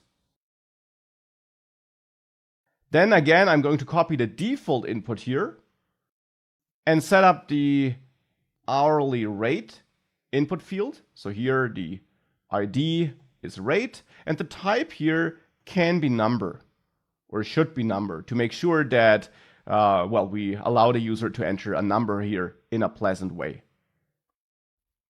And now as a last step, users should be able to choose their area of expertise.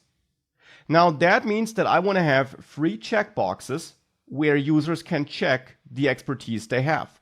So front-end, back-end, and career. And you can select as many as you know, or as many as you feel comfortable teaching others. So therefore, again, I'll add a div here with a class of form control. This doesn't change. Whoops, control.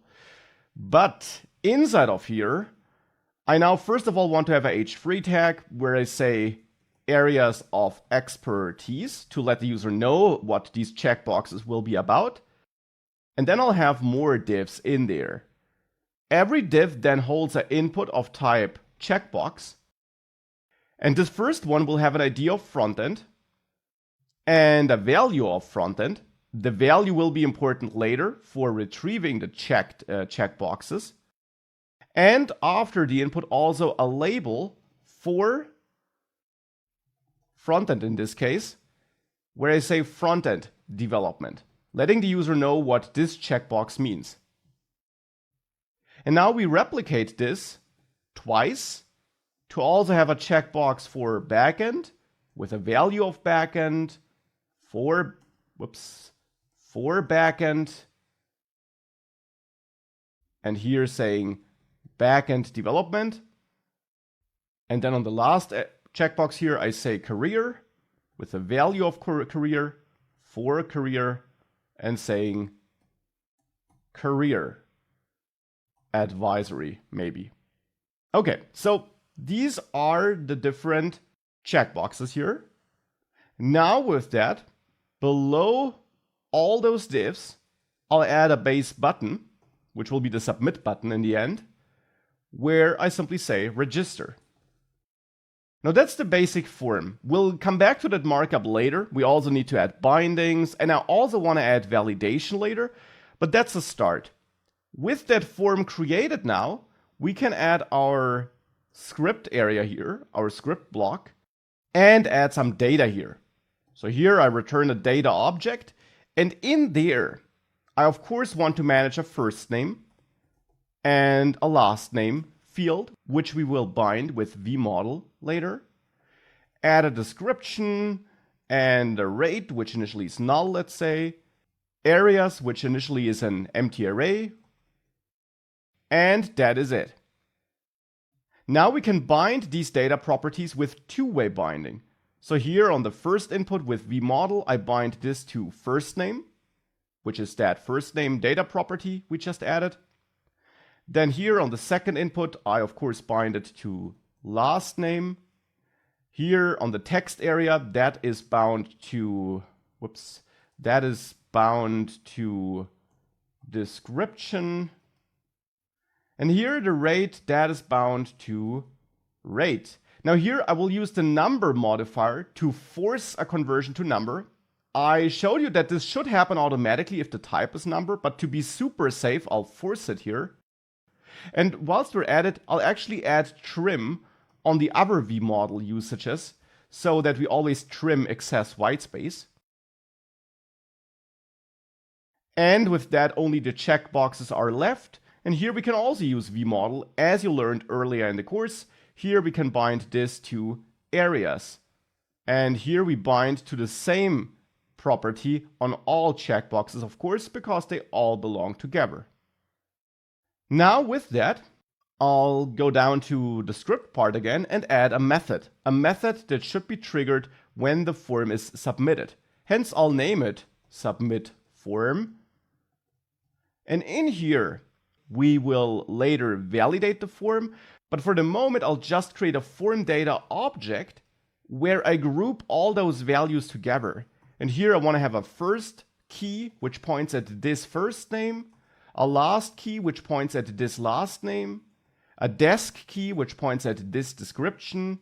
And you could use the same names, of course, here, but I'll go with these names. And I will also use these names later in the course, so maybe you should stick to them to follow along smoothly. Bind the rate to this rate, and areas to this areas.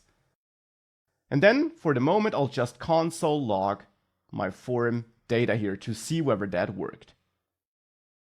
And now it's submit form, which is bound here to the submit event on the form element, where I use the prevent modifier to prevent the default of an automatic request being sent to a server that doesn't exist, which I don't want here, and bind this to submit form like that. And now we can use the coach form here in coach registration. So there in the script area, we import coach form from going up to components, coaches, coach form.view, and then adding this here to the components option like that. And now we can simply add the coach form as a HTML element, so to say, here in coach registration. And if we load this, we see this form. Now it's of course super ugly, so there are two changes I want to make. First of all, in coach registration, in this section, use the base card to wrap the h2 tag and the form. And inside of coach form, I of course prepared a couple of styles which we can use. So here at the bottom, we add scoped styling as always, and then attach to find styles which you should copy in here, the coach form CSS file. There are some styles which we're not even using yet, like the invalid styles, but we will need them later once we add form validation. With that, if you save this, this all looks much nicer, and now we got our registration form in place.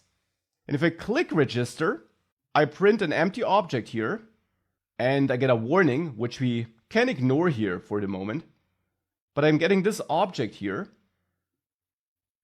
And in this object, we see, of course, that everything is empty because we haven't entered anything. So if I clear this now and do enter some values here, like that, and register this, now we see our values here in areas, which is wrapped by a proxy to be reactive. We see frontend and career being checked. We see the other data as well, and therefore we are ready to pass that data on to coach registration, and in there, then use it to create a new coach in our vuex store. That's what we're going to do next. So it's time to edit our state and add more coaches. We now got the form in place, so we got all we need.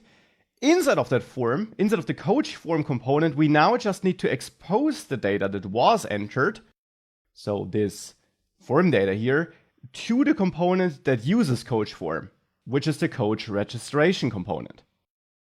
Theoretically, we could also directly reach out to the store from inside of coach form, because ultimately we can interact with vuex stores from any component.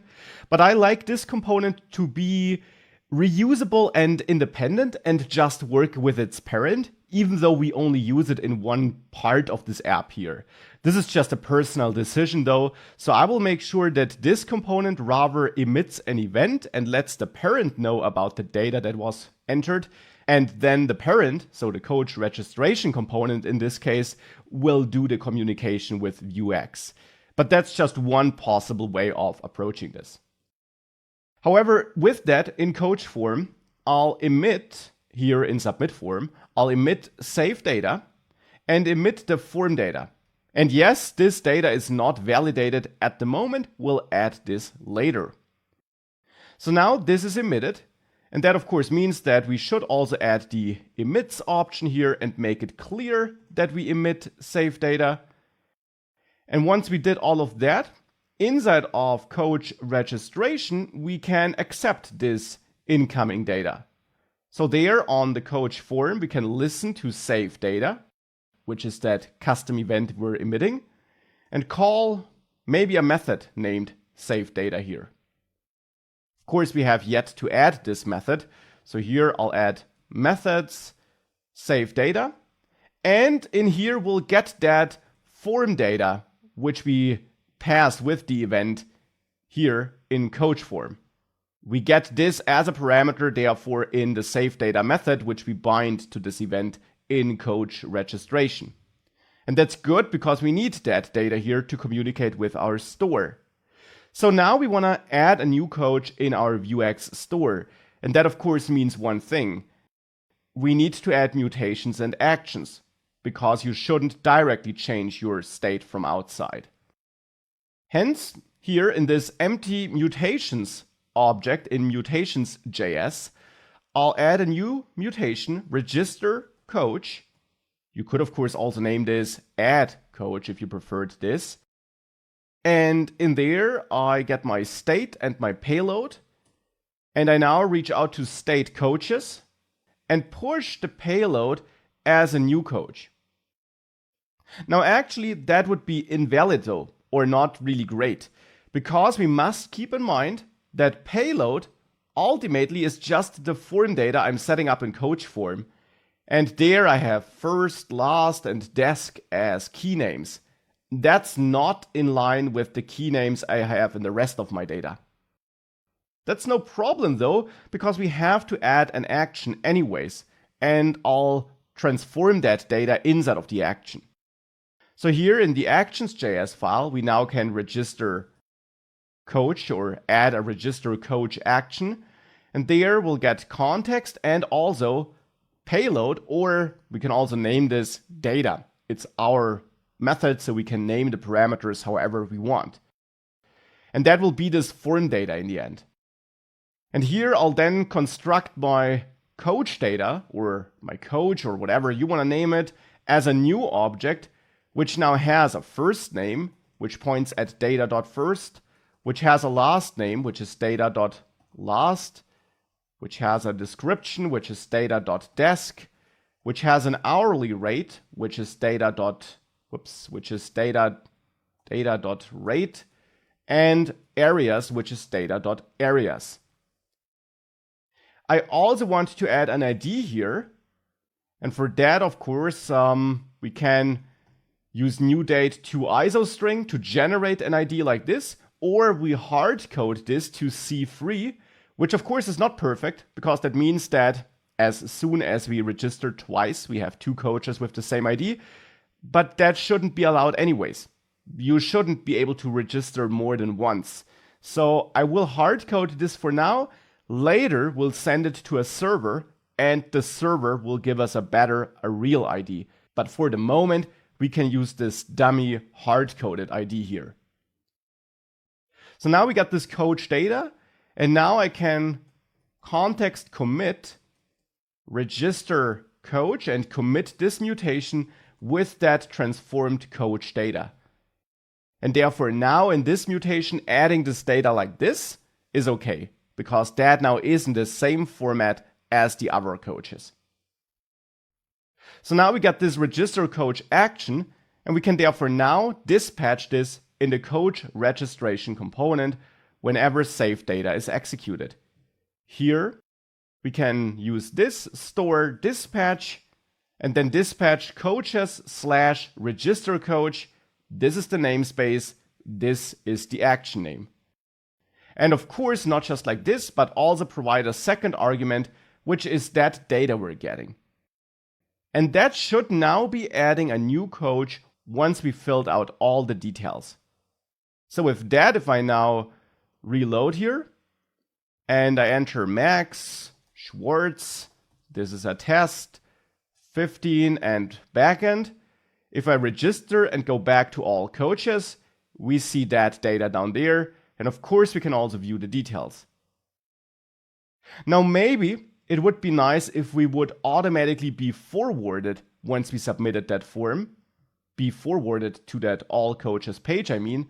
And that's something we can simply implement by going back to save data in coach registration and using this $router push to push us to /coaches. Or use something which I haven't shown you before, and that's the replace method on the router. It's also navigating us away, just like push, but the difference is that we can't go back to the page we came from thereafter. And that's good because here I don't want to go back to the form once it is submitted. So that's why I'm using replace instead of push here. Now with that out of the way, let's try this again. Let's reload. And every time we reload, we lose our generated coach, by the way, because it's only stored temporarily in memory. That's why we later add HTTP and a server. So that's why we lose it when we reload at the moment. But that's good because that means we can register the same coach again without having an ID clash. This is a test. Add that data. And now if I register, I'm forwarded to this page. Now, I think it would be good if this button would not be available anymore as soon as we did register though. And therefore, I want to make sure that we are aware of when that user signed up. And I want to make sure that we can check for the user being a coach by using vuex. In the root index.js file in the store folder, we currently just registered the coaches module. Here, I actually now also want to have some root state. And there I want to manage the ID of the user who's using this app. At the moment, this ID is of course hard-coded. I'll use C3 here. Later, after the authentication course module, we will actually have a real user ID here. For the moment, it's this dummy ID, but that's okay. So we'll have a user ID here, and that user ID should now be used when we sign up as a coach, but should thereafter be used to verify whether we already got a coach with that ID. Now, first of all, here in coaches actions, I no longer want to hard-code the ID here, but instead use this user ID. So for that, thankfully, we can use our context and access the root getters here. Now we just need a root getter that gives us this ID. So in the root index.js file here, I'll add getters and then add a user ID getter where I just return state user ID and get state as a parameter. And now we can use this root getter here in this action by accessing context root getters.userid so that we use the real user ID here. And then here in the coach getters, we can add a isCoach getter, which returns true if the user already is a coach and false otherwise. And here we can utilize the fact that we get the state in a getter, but also other getters, and also the root state and root getters.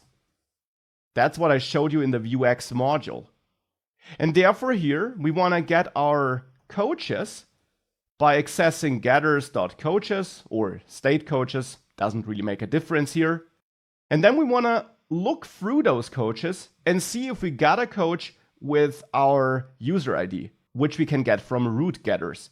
We get our user ID by accessing root getters.userid.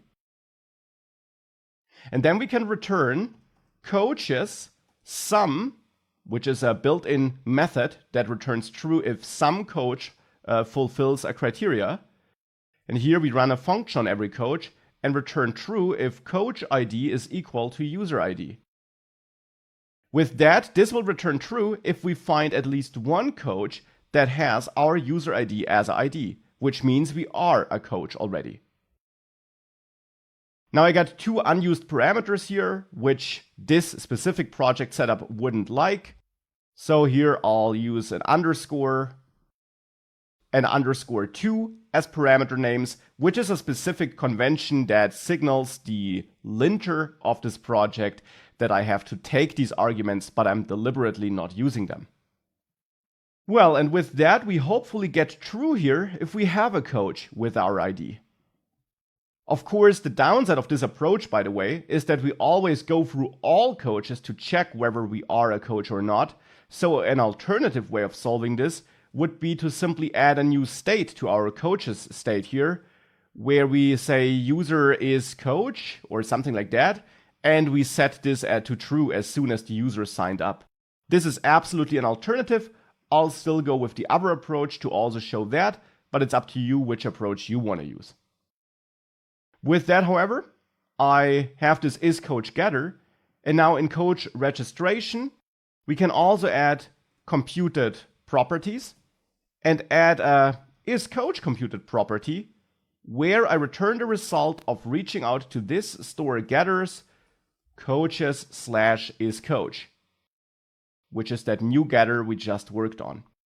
And now we can use the isCoach property to control whether we want to show this register button or not, but I'm in the wrong component as I noticed. So let's cut that and remove that. It's in the coaches list, of course. Here we have this register as coach button. So here in computed, I want to add this isCoachComputed property I just worked on. And now we can use isCoach here with vif to only show this button if not isCoach. So if the user is not a coach yet. With that, if we save this, if I reload, the button is available. But if I now do sign up here as a coach, this hopefully is no longer the case thereafter. Now the button is gone because now I am a coach. So now adding a coach or registering as a coach works, at least in this dummy version. But with that, our core coach feature is pretty much done. There's just one thing missing. If I reload, I want to add validation to this form so that we can't submit an empty form because that won't work for us. So that's what we're going to work on next before we thereafter work on the contact and requests features. So let's work on the validation of this form, because at the moment we can submit it without entering anything, and that's of course not the idea behind this form. So in the coach form component here, we're fetching the input, but now I want to add an extra step when we submit the form. I also want to validate it. And for that, I'll add a separate method, validateForm, simply to split the logic in two methods and not have one super long method. And in submitForm, right at the start, I'll simply call this validateForm. So this new method which we're adding here. Now in here, I want to go through all the inputs and check whether they are valid or not. And I will add an overall new data property here to this entire component, the form is valid data component, which initially is true, but which will be false as soon as one input is false. Now actually, I'll make form validation even a bit more complex than just that. I also want to manage the validity of every single element so that I can later really highlight the elements by coloring the label red, for example, that were invalid. Therefore, the other data which is managed here is no longer just the value of a certain property, but instead here, that will be an object now where I want to have a val key, which holds the value the user entered, and a isValid key, which initially is true, which can become false if that input should be invalid. So I'm going to replace my values here with that new concept. Here val is null initially, and here it's an empty array initially. So now the data got a little bit more complex, and now we need to update vModel and bind this to firstname.val, lastname.val, and so on, because now first name, last name description actually hold objects where we have a val property, which then holds the value that should be bound. So that's why I'm updating my vModel bindings for all the inputs here, including the checkboxes, of course, like this. And now with that, in our validateForm method, I will go through all these inputs, have a look at each of them, and see whether it's valid or not. For this, initially I'll set this form is valid to true, in case it got invalid and therefore false in between since the last validation. And then I'll go through all these inputs. The first one I'll check is the first name. Here with an if statement, I'll check if the value is empty. Keep in mind we're trimming it already, so therefore excess whitespace will already have been removed. If it's still empty, it's invalid, and therefore then I would set this first name is valid to false, and since the overall form is invalid, if at least one input is invalid, I'll set this form is valid to false here. And then we can repeat this for the last name and set this last name is valid to false here. And again, repeat it for the description and set this description is valid to false. Now for the rate, the check is a bit different. Here I'll not check whether it's empty, but I'll check if we don't have a rate, so if it's null or 0 or anything like that. Or even if we do have a rate, I'll check if this rate val is smaller than 0, because you shouldn't be able to have a negative hourly rate, of course. So in these cases, rate is valid would become false. And for the areas, I'll check if this areas val length is equal to 0, which means no areas of expertise have been added. That's also not valid. You need at least one area. So in this case, this areas is valid would become false, and this form is valid would become false. So that's my validation logic. That means that after calling this validate form, this form is valid will be false if the form is invalid. So therefore in submit form, I can check if not this form is valid. And in this case, just return to make sure that the rest of this method doesn't execute, because I don't want to continue if the form is invalid. And now we can go to our template and actually show the user some feedback if inputs or the overall form are invalid. Let's start with the overall form maybe. For that, before the base button, I'll add a paragraph where I say, please fix the above errors and submit again, or anything like that. And we only show this with the if not form is valid. So if the form is invalid, if form is valid is false. But that's not all. Instead, I also want to highlight the inputs that were invalid. So let's start with the first name. There on the overall div, I'll bind a class dynamically, and I'll use this object syntax for that. And here I want to add the invalid class, which is defined down there in the CSS rules to then change the label color and so on. I want to add that invalid class here on first name if not first name is valid. If it is invalid, therefore. Then this invalid CSS class will be added to this div. In addition, below the input, I'll have a paragraph where I say first name must not be empty. And this is shown if not first name is valid. Now I'm going to copy that paragraph, because for last name I want to say the name just with last name and check if last name is not valid. And I will also copy that class assignment and assign it on this div as well, but of course checking last name is valid, or it not being valid to be precise. Now for the text area, for the description, it's the same. Copy the paragraph and say description must not be empty, and also copy this CSS class assignment to the div by checking description is valid. And again, copy the paragraph over to the rate. And here I of course want to say rate must be greater than 0. And also add the CSS class here to the div if rate is not valid. Copy the paragraph again and go down to the checkboxes. And here below all checkboxes, I'll also add this paragraph and say, say at least one expertise must be selected. And of course, show this if areas are not valid. I forgot this on the other paragraphs. Here I should check if rate is not valid. Here if description is not valid. And I did update it for first and last name. But also now copy that class here and add it on that form control div around the checkboxes if areas are not valid.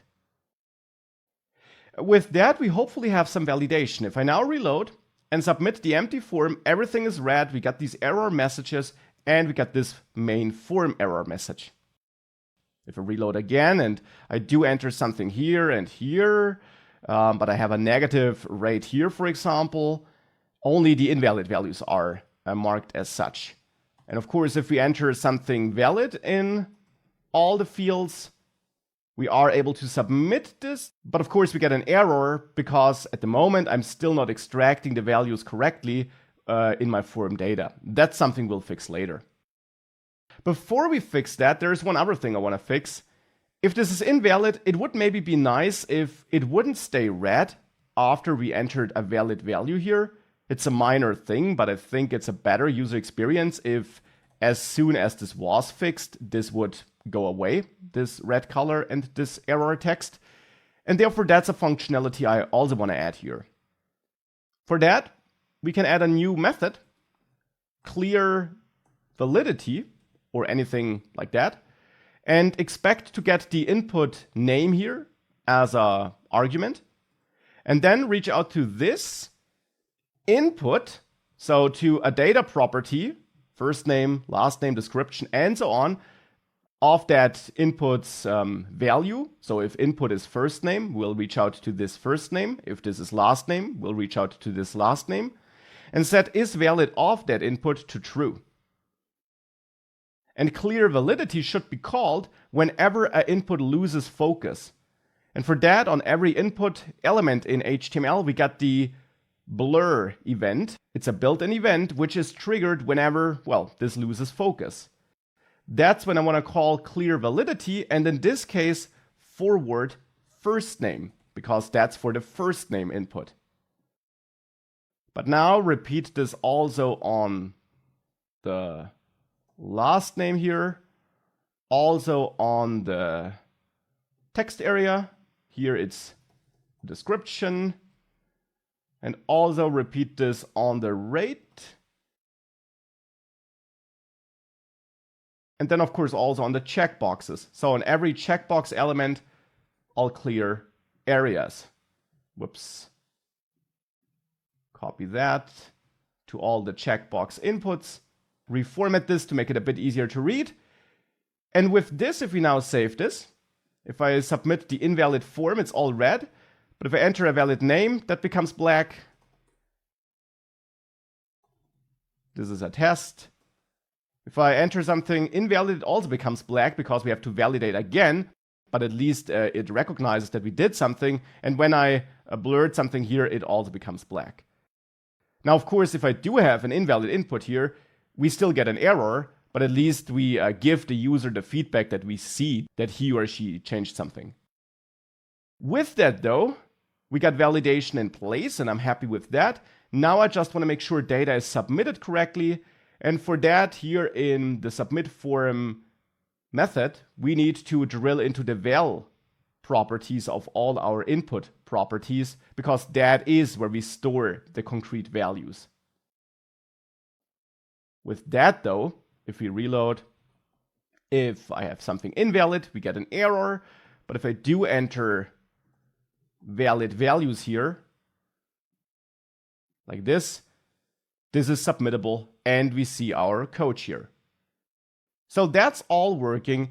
As a next step, we can move on to the requests feature and make sure that we got a contact form, and that when we do use that contact form, we send a request, which then also shows up here under requests.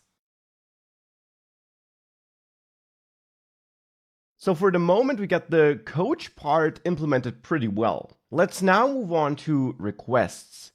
And with that, I mean that we can, for example, contact a coach and send a request from this page. Now, at the moment on this page, we always get a warning, but that warning will go away soon. So for the moment, we can ignore that. Because that warning should go away as soon as we replace this text here in the contact coach component with some actual HTML markup. So let's do that. In here, I want to render a contact form. So of course, a form element sounds about right to be rendered here. And in that form, I want to provide two inputs. One for an email address, which a user can enter to let the coach who is being contacted know how to contact the user. So therefore, we want to leave our email address. And we also want to send a message along with the email address to the coach we're contacting. So therefore, here I'll add a div. And in that div, add a label which says your email, and which is for an element with an ID of email. And that's the next element I add thereafter, an input field of type email with an ID of email, which is added below this label. And then we can have another div here, like that. And in that div, I want to have another label for, let's say, the message. So for an element with ID message. And I say message in that label.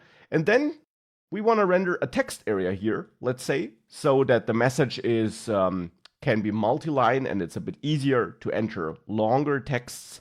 So therefore here I'll have 5 rows, let's say, and give this an ID of message. And then below that, I'll add another div with an ID, with a class of actions, which will be important for styling later.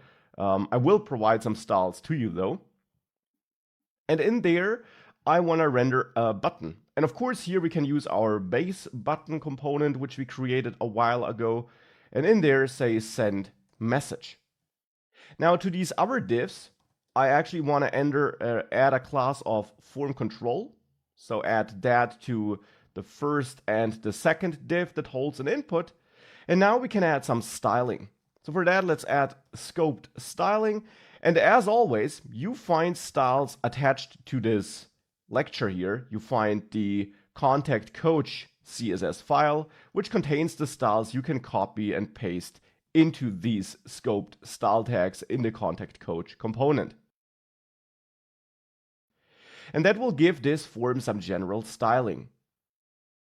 Now, of course, this is not just about markup and styling, but we also need a script for some logic. We want to fetch the inputs for email and message. We probably want to do some kind of validation. It's up to you if it should be as detailed as on the coach registration page or not, but some validation won't hurt.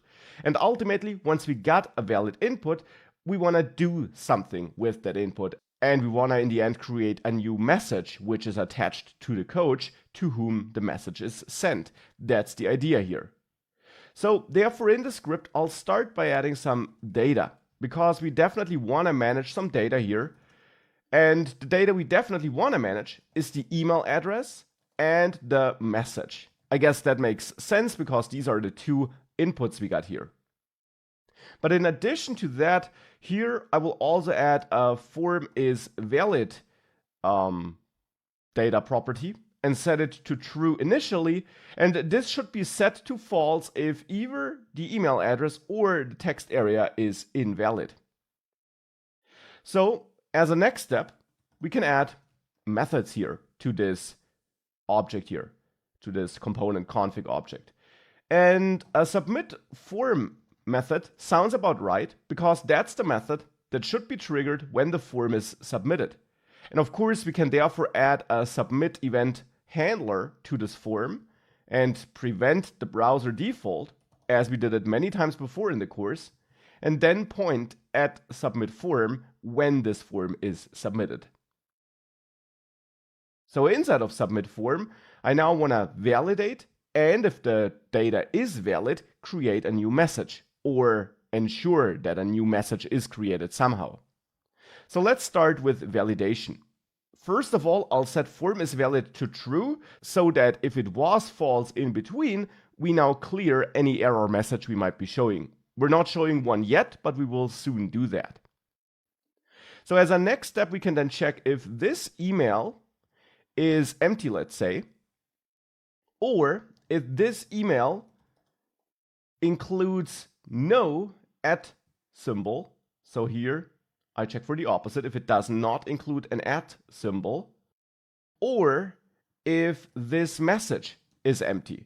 If either of that is the case, then I want to set this form is valid to false and return so that the rest of this method doesn't execute.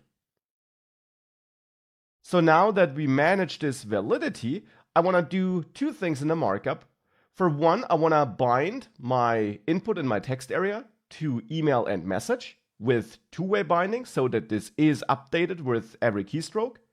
And I want to show an error message if the form is invalid. Now I'll start with the two-way binding with vmodel. I'll automatically trim the input and then point at email here. And on the text area, also trimming it, point at message.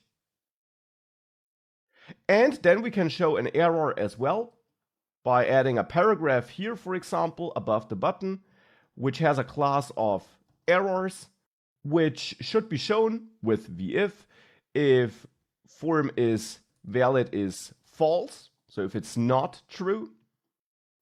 And then here you can output any message you want. I'll say, please enter a valid email and non-empty message. So this is a less complex validation approach than we took it in coach registration, but that of course is also a perfectly fine way of doing it. And ultimately it comes down to your requirements and your preferences, how you want to validate a form. With that, however, we are validating, we are fetching the input values, and if we make it past this validation here, then we want to create this message. And now, of course, the question is, what exactly does create a message mean in this app? Well, keep in mind that we have this requests page where we want to show all the requests we as a coach received. So that, of course, requires us to be registered as a coach. But once we are, if we as a coach receive a message, it should show up here. And that, of course, means that in the end, a message, a request, is just another piece of data we want to manage in this Vue application, and therefore probably with vuex. So let's do this in the next lecture. So creating messages means storing data in our vuex store. Thus far, we only got our coaches module. Now, of course, we also need a module for requests because we also want to manage requests. So in the store modules folder under requests, I'll create an index.js file just as I did it in coaches. And I'll also create all the other files, mutations.js, getters.js, and actions.js. Again, it's up to you whether you want this layout or not, but I'll go for that, also to be in line with my coaches setup. Now in index.js here in the requests folder, we then export an object and we import that object from index.js in requests into our main store in this index.js file in the store folder. So here, just as we imported the coaches module, we can import the requests module from modules requests index.js and then simply add the requests key here in the modules object in our store and point at requests module. Now inside of this exported object, I will now also set namespace to true so that we use namespacing for this module as well. And we don't just merge it into the global state, into the global store, which we could do, but which I don't want to do here. And then we need to bring in our mutations and so on. But first of all, we need a state. We need a state in this module, and that state should manage one simple thing, our requests. So all the requests we know, And then every request will have a certain coach ID attached to it. And then later, if that coach ID matches our ID, that's a request we'll see. All the other requests will be invisible to us. So now that's our state, an array of requests. Now, of course, since we already are fetching data for a request in the contact coach component, we now need a mutation and an action for creating a new request. So let's start with the mutation here. There in mutations.js, we also export an object, and in here we can add a add request mutation, sounds like a fitting name, where we get our state, like in all mutations, and a payload, which in the end will hold the request data. And then we can simply reach out to state requests and push the payload onto this array, assuming that the payload already is the finished request as we want to add it. And that's then already it for the mutation. Now let's add an action. So here we export an object as well in the actions file, and we could name this action contact coach. Now we will get our context here and also probably a payload, because we need that data that was fetched from the form in the contact coach component. Then we can create a new request here, which can be an object where we can add a user email field, where we point at payload email, for example, assuming that the payload we get is an object with an email field, and add a message where we point at payload.message. But there's one more thing we need to add here, and that's the coach ID, because every request needs to be attached to a coach ID. So for that, I want to get the ID of the coach to whom this request was sent. And therefore here, I assume that this is also part of the incoming payload, the coach ID. And then we just want to add an ID to the request itself so that every request object has a new ID. And we can simply create a dummy ID for the moment by taking the current date and getting a string snapshot of it, so to say. And with that, we already got all we need. Now we can call context commit the add request mutation. That's the name I chose here in the mutations.js file. And then also pass on our payload, which for me here will just be this new request we're building here. And that should now add a new request to our request's state if this action is dispatched with the appropriate payload. So now it's up to us to dispatch this. So back in the contact coach component, here in submit form, we now want to reach out to this store and call dispatch. And then since our module is namespaced, it's the requests namespace we have to access, and therefore it's requests/contact coach here. Contact coach is our action name, requests is our namespace name. Now, of course, we need to add some data here, and that data should be this object which we're extracting here in our action. So we need a coach ID, an email, and a message field in our payload object. So therefore here, I want to create a new object which has an email field pointing at this email, a message field pointing at this message, and then one other important thing, the ID of the coach to whom this message is sent. And we can get this ID here, because you have to keep in mind that when we contact a coach, this URL contains the coach ID. So therefore, since this is a child route, the contact coach component is a child route of coach detail, which has this ID parameter, we can extract that here as well. We could do it with props true, but to also see that other approach you learned, here in contact coach, I'll get the ID differently. I'll set my coach ID field here to this $route and then ID, because that parameter holds the ID of the coach to whom this message is sent. And that should then dispatch this successfully. Now, last but not least, I then also want to navigate away from this page. So we can do this with this router and then replace maybe instead of push so that we can't go back to this page thereafter and go to /coaches. But it's up to you where and how you want to navigate. With that saved, we should now actually be able to send requests. So if we contact a coach here and we fill out this form, first of all, if it's invalid, we get an error message.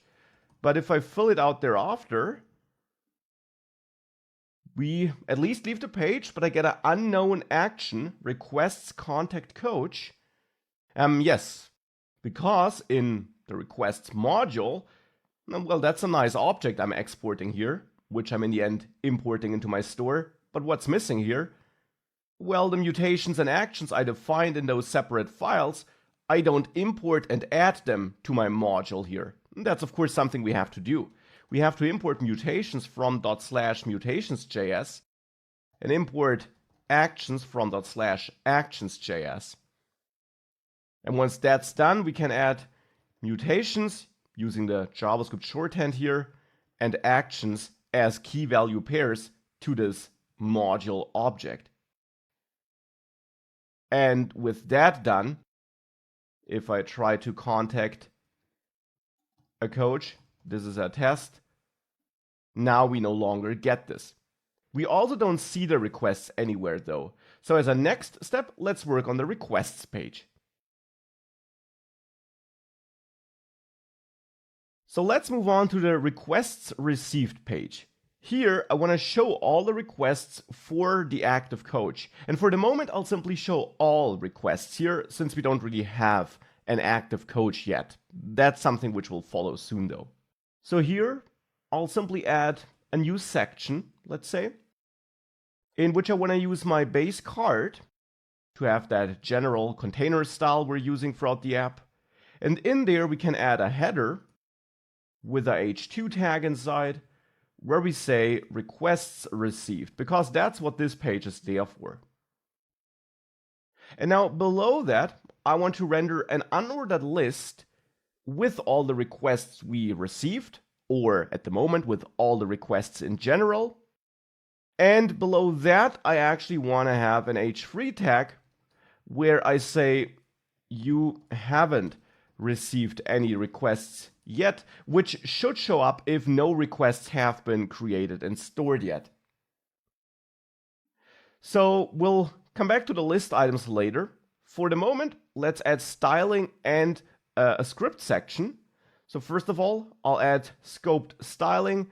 And as always, attached you find the requests received CSS file, which contains the CSS styles you can copy and paste between your scoped style tags here. And with that done, now we can work on the script part of this component. And here, the goal is in the end simple. We want to get access to the requests we're managing in vuex. And therefore, as we did always before, when we wanted to get access to vuex data, we will use a computed property. So we can add our computed key here, and then in here, I will add a computed property named received requests, where I now want to reach out to the store and for the moment get all the requests we find in there. So in getters, in the requests folder, I'll export an object and add a requests field here where I get the state automatically as an argument, as you learned, and where we can then return state requests to return this list of requests. And in requests received, we can now reach out to this getter here in this computed property. We can reach out to this store getters, and now since it's namespaced, then reach out to requests, which is the namespace name, /requests, which is also the getter name here. And then return this here in this computed property. I will add a second computed property where I say has requests and where I simply wanna return this store getters requests /has requests, which is a getter we have yet to add to vuex. So let's quickly do that. copy that and go to getters in the requests module, add the has requests getter, and there I want to return basically state requests and state requests length greater 0. So this will yield true if we have at least one request. Otherwise, it yields false. And I added this extra computed property here because we can use that with vif to show this unordered list if it's true, but then with velse show this h3 tag if it's not true, if we have no requests. So now with that, we got access to the requests. Now we need to render them. And for that, we want to render a bunch of list items here in this unordered list, though I will outsource the concrete item into a new component. So for that, I'll go to components, and then in there, next to coaches, layout, and UI, we can add a requests subfolder to manage all the request related components. For me here, that will be just one component though, the request item component, which has a template where we render a list item, let's say. And in that list item, we have a div in which I simply have an anchor tag where I want to output the email address and make it clickable to automatically open an email client once you click it. And below that, the message in a paragraph maybe. So here I want to interpolate the message of a user. Here between the anchor tag, I want to output the email address that was sent along with that request. And I want to bind the ref attribute here to a link that automatically opens the local email client. For that, we can add a script here and first of all accept props, because we are going to render request item as part of the list in requests received. Requests received has those requests, so we can then simply feed the data into the individual list items through props. And the data we'll need is the email address and the message, so the keys I'm using here in the template. But I'll also add computed prop here, and that's the email link, simply to put that logic into JavaScript and not into the template. And here I want to return mail to : plus this email. And that's a special instruction the browser understands. If this is your link in an anchor tag, the browser will automatically open your email client with this email address pre-filled into a new email that opens up. So here we can then point at email link. And as always, attached you also find some styling which we can add here. It's the request item CSS file. Copy and paste the styles into your component, and we should then have the look and the behavior of this component which we need.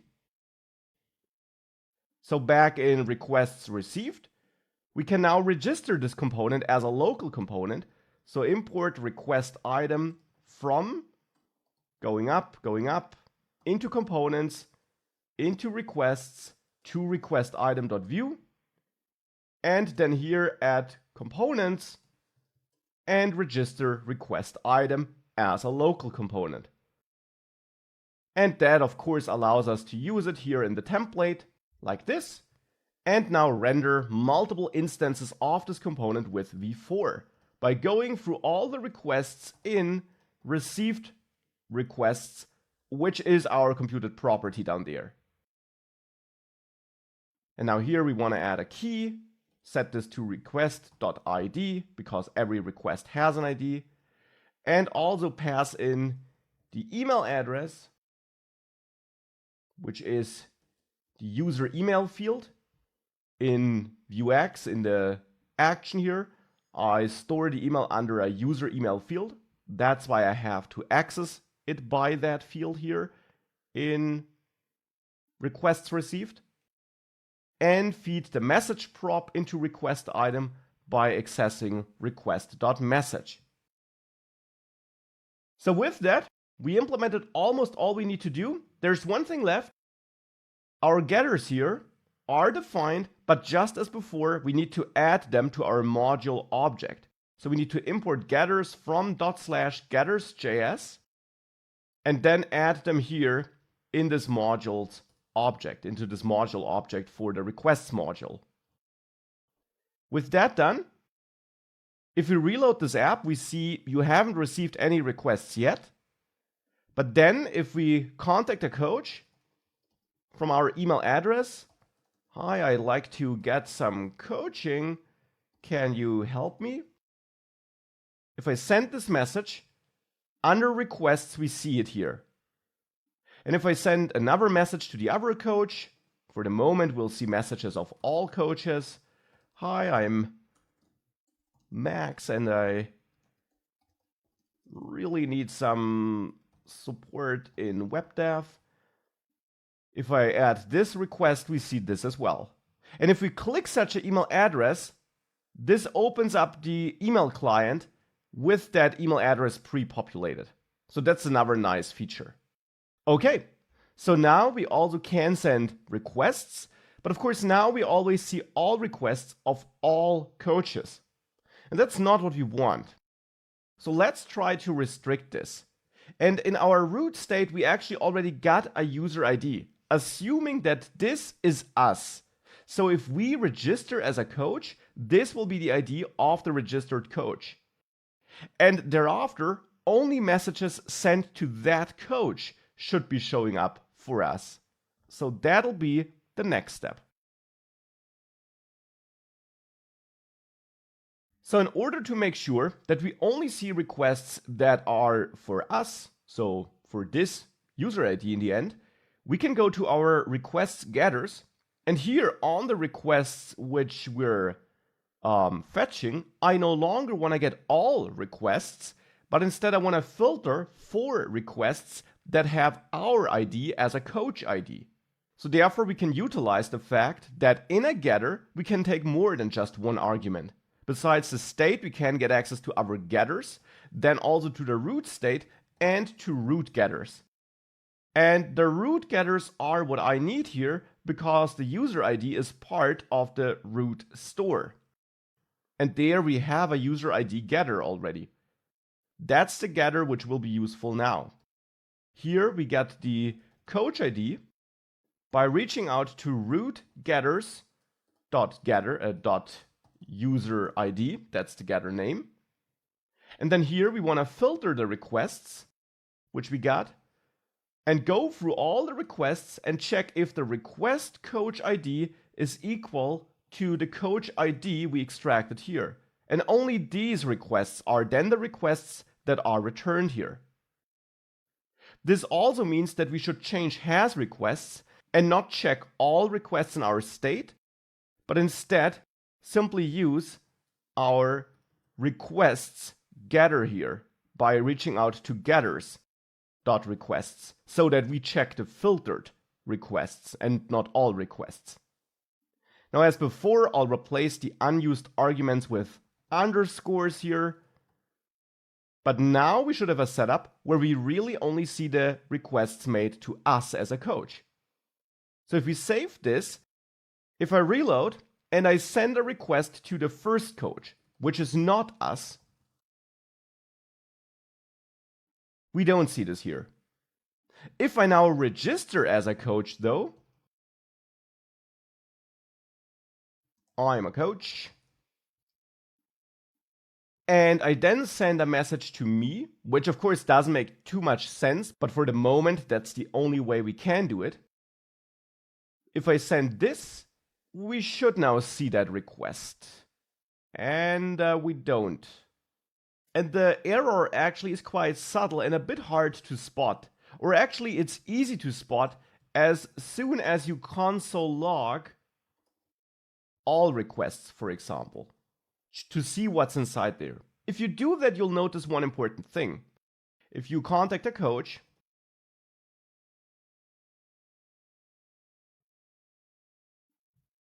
and we then inspect the logged getter, we see that the coach ID is undefined.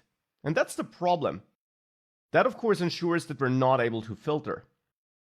Now, it's undefined because in contact coach, where I set the coach ID, where I get it from the route, I access this route ID. Well, that's incorrect. This should be this route.params.id. That's the correct way of getting access here. So now with that done, if I go back and I send a message here to the first coach, this is a test. It still doesn't show up here under requests as it should. But if we now register as a coach again, and soon we won't have to do this over and over again. Soon we're going to add a backend and then the data will be stored permanently. But for the moment we have to register. And if I now send myself a message here, this is a test. Now we do see this message and only this message here under requests received. So now that filtering part is also working, and with that indeed the entire app is kind of finished, but of course only in this dummy version. One important thing is missing, and that's a real backend where we store our coaches and where we store our requests, and where we then of course also fetch the data from. So that is what I want to work on together with you in the next lectures. So up to this point, all the data we're working with is dummy data, and it's not permanent. If we register ourselves as a coach, once the app reloads, it's no longer there. The data is lost. In addition, of course, it's only here on our computer. If this would be a web app running on a server being served to users all over the world, every user would only see his or her own data and not the data of other users, which of course is totally not the idea behind an app like this. I want to see all coaches from all over the world, after all. That's why we now need HTTP and why we need a backend, a server on which we can store the data. For that, I'll again use Firebase, not because it's the only option, but because it doesn't require us to write any server-side code, and this of course is no server-side code course, so that's great, and because we can get started for free. If you want to use it for your real projects though, of course definitely check out the pricing page to learn what costs money and how much you can get for free. Now, you need to log in with your Google account and then go to the Firebase console. And then there, simply create a new project, which I did. And there, you should then go to real-time database to make sure you use this database for your project. Now, for the moment, this is empty. When it gets created, make sure you create it in test mode and ensure that your rules over there look something like this. They should not say false here or anything like that. Instead, they should look something like this. And with that done, we can now get started and use this as a backend to which we send requests from inside our Vue app. And now, of course, the question is, where do we want to send which request? Well, in the end, it's quite simple. In our app, when we register as a coach, we want to send a request as soon as this is done. When we're on the coaches page, we want to fetch all the coaches and also refetch them whenever the refresh button is pressed. On requests, we want to fetch all requests, and we want to send a request once this contact form is submitted. So in the end, this aligns with our vuex store. In coaches, when we have this register coach action, we want to send a request to create a coach. In requests, when contact coach is submitted, we want to send a request to add this coach on the server. And then we'll need a couple of requests to fetch data. I still want to use vuex to manage my data in the Vue app, and I want to use vuex for sending those requests. And therefore, let's maybe start with coaches. Here in actions, in register coach, we're creating our coach data object at the moment. And that's the object that should be sent to Firebase. So therefore here, we want to send a request. We can do this with fetch, with the fetch function that's built into the browser. It takes a string, which is the URL to which the request should be sent, which is this URL in your real-time database. or at least that's a part of the URL. But then you can add any segment thereafter, for example, /coaches, and then for Firebase, you need to add .json at the end. But that's only a Firebase thing, nothing Vue specific. So this will send a request there. But by default, that will be a GET request. A GET request is useful for getting data, but here we want to store a coach data. Hence, we need a second argument, an object, where we configure the kind of request we want to send. We can do this with the method key, and we could set this to post. But I actually don't want to, because here's one assumption which I'll make. The ID of the coach will exist before we register as a coach. Because later, we'll add authentication to this app, and you will need to sign up before you can register as a coach anyways. So you need to sign up, and then in addition, you can also become a coach if you want to. Therefore, I assume we already got the user ID who wants to become a coach. And we kind of do. In our root state, we got this dummy user ID. Now later, once we added authentication, this will no longer be a dummy ID, but for the moment it is. So for the moment, I'll just take this. So in this action here, we already get this ID here. I'll no longer add it as an ID field in the coach data. Instead, I'll store it in a separate constant, user ID, like this. And then actually here, point at /coaches/ and then this user ID to create a separate entry on Firebase for just this user. Now to conveniently add this user ID into this string, I'll use backticks instead of single quotes here, which allows us to use this JavaScript feature of injecting data into a string like this with this $ curly brace syntax. So now we send a request to Firebase /coaches/ this user ID /JSON. And I'll send a put request, which tells Firebase that data in there will be overwritten if it existed, or will be created if it didn't exist yet. And the difference to post is that with post, a new entry would be added all the time, which I don't want to do here. I only want to have one coach entry per user. Now we still need a body though. We need to attach some data, and that is the JSON stringified version of our coach data.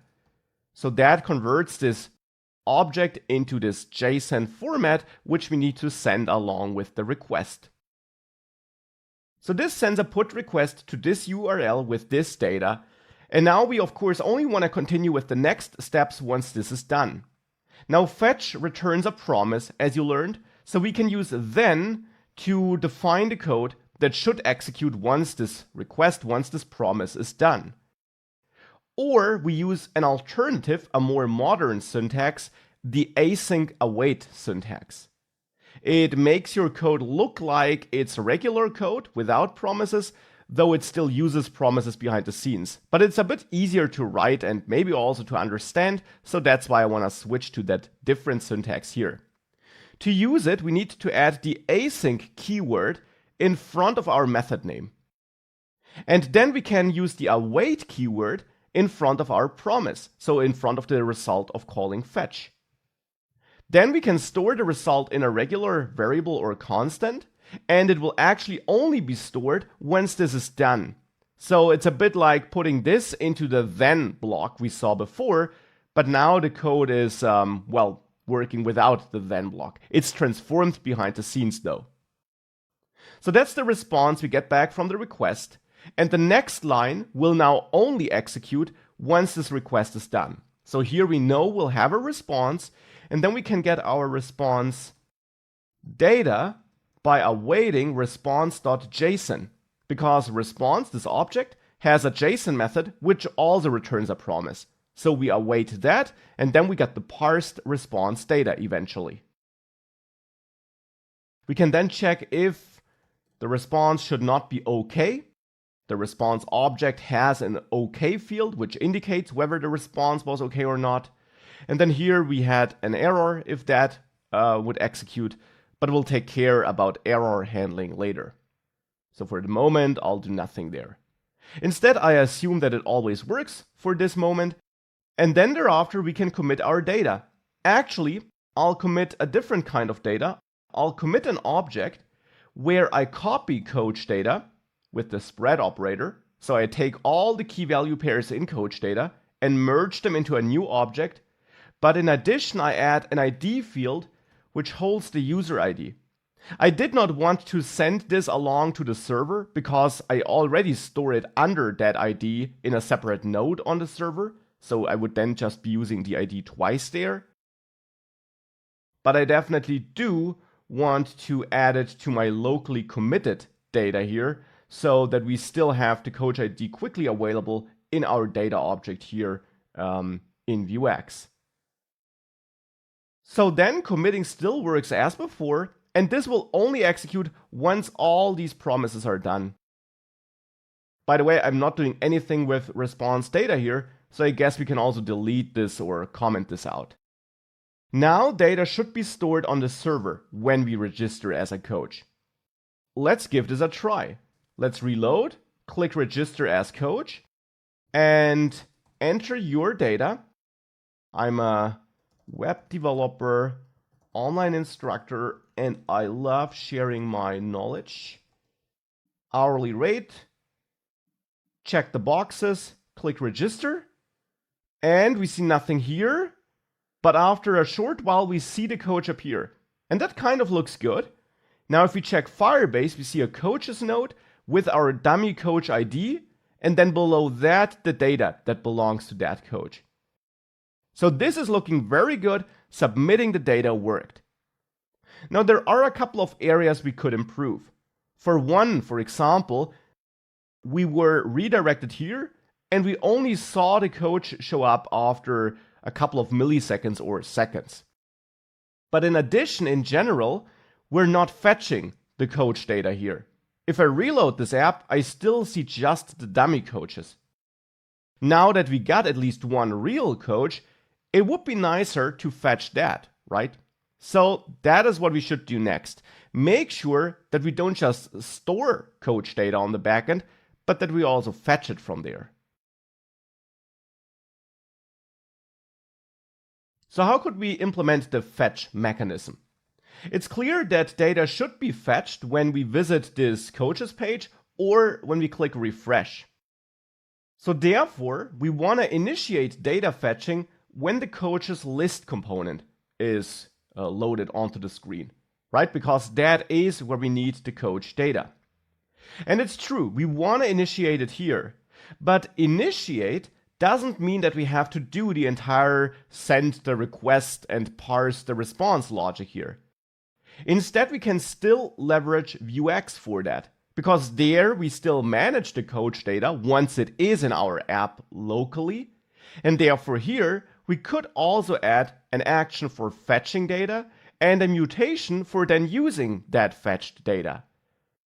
And that is a great approach because it allows us to do all the heavy lifting of sending the HTTP request and parsing the response out of a component into vuex. And that allows us to keep our components lean, which is always good. So therefore, we can add a new mutation in our coaches mutations file and maybe name this mutation set coaches, because I want to set my local coaches in the vuex state to the coaches we will have fetched from Firebase.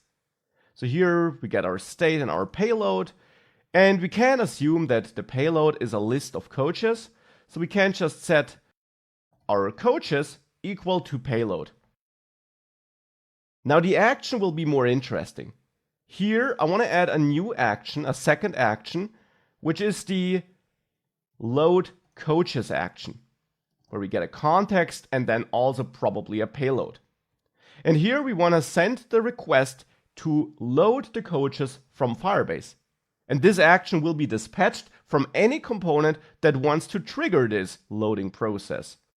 So here we want to send a request to the same URL as we used for storing data. So we can copy this part here of the old fetch request and use it here again. We don't need a second argument though, because here I'm fine with a get request. I again want to use async await instead of then and so on. So therefore here we can then just await this and store the response in a new constant. In the next line, we can then get our response data. So response data by awaiting response.json. And once that is parsed, we can again check if the response is maybe not okay, and then do any kind of error handling, which I will again not do here, but which we can implement later. Again, let's assume that everything works though, and therefore now we can almost commit our mutation, but there's one other thing we gotta do first. We need to transform the data we're fetching such that it has the format we need here. Because when we get data from Firebase, we'll get it as one big object, and we rather want to have an array of coaches, not just one big object. And actually there I also noticed one other thing. I don't want to fetch the coaches for just one user ID. Instead, I want to fetch all coaches from the coaches node, so that we fetch all the coaches we eventually have here below coaches. But that will be one big object then, where we have the coach IDs as property names and then nested objects with the coach data.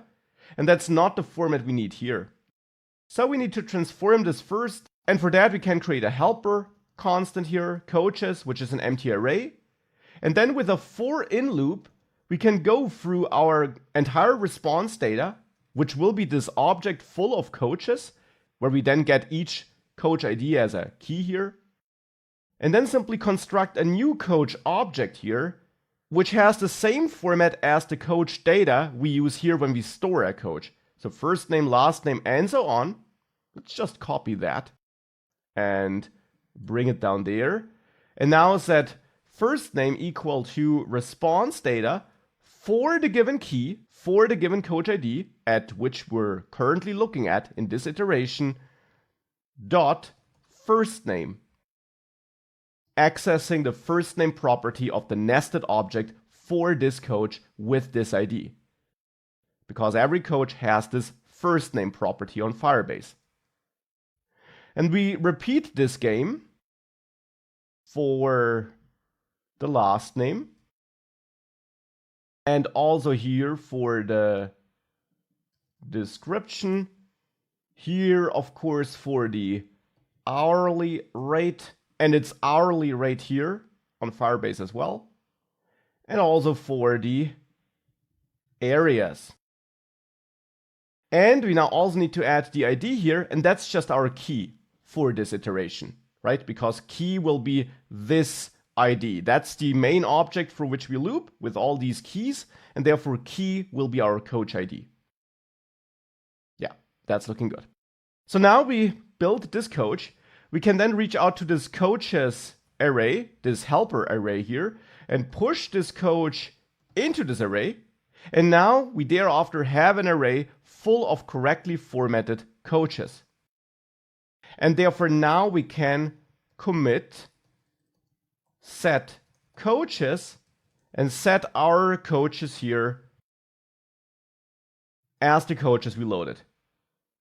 And I'm getting an error now that I'm not using payload, and that's correct, so let's remove it. Now we have the load coaches action, and we can now dispatch this in coaches list. Here I want to dispatch it when this component loads, and also when the refresh button is clicked. So therefore we can add a new method here, load coaches, and in there reach out to the store, dispatch coaches slash load coaches. Load coaches was the action name defined here. Like that. And load coaches, this method, should now be triggered when this component is created. So therefore, we can add the created lifecycle hook here, the created lifecycle method, which vue executes when this component is created. And in there, we can point at this load coaches and execute that. And in addition, I want to do it when this button is pressed, so we can bind the refresh button, the click event there, to load coaches, the method we just added. And if we now give this a try and reload, if I load this app, we see the old dummy data briefly, but then we see the coach. And then the register as coach button also goes away. Now, of course, the flickering here is not what we want though. So as a next step, we can work on showing a loading spinner and maybe also ensure that we handle errors in a nicer way. At the moment when we visit all coaches, we get no feedback that we're fetching new coaches, that we're loading coaches in the background. In addition, we don't have any error handling in place, and that's also not optimal. So it would be great if we could do both. Check the current loading status and also add error handling. And of course I want to do that in the components because that is where I want to update the UI eventually. But we're sending the HTTP request in the vuex store, so that kind of clashes. Well, not necessarily, thankfully. Let's start with fetching coaches, because that is easiest to test for us here at the moment. We want to show a loading spinner whilst we're fetching coach data, so that we don't have this flickering whenever we reload the page. Hence, we first of all need a loading spinner. Now, I prepared a complete component for you, which you find attached. The base spinner zip file holds this base spinner view file, which you can copy into your UI components folder. The base spinner component in the end just renders a loading spinner on the screen. It's a bunch of markup and a bunch of CSS. And we can use this base spinner here to render it on the coaches list page whilst we're loading. Now, thankfully, as I said, we can find out if we're loading or not, even though the request is being sent with help of vuex. Because when you dispatch an action, there is a nice feature which I haven't shown you before because we didn't really need it before. Dispatch can also return something to the component where you call it. And for example here, when we dispatch the load coaches action, since we use the async keyword here, it automatically returns a promise which will resolve once we're done with all these steps. And that's great because that means, since this promise is returned, that in coaches list, we can basically listen for this promise completion, and we know that when it is completed, we're not loading anymore. Because then we clearly got a response.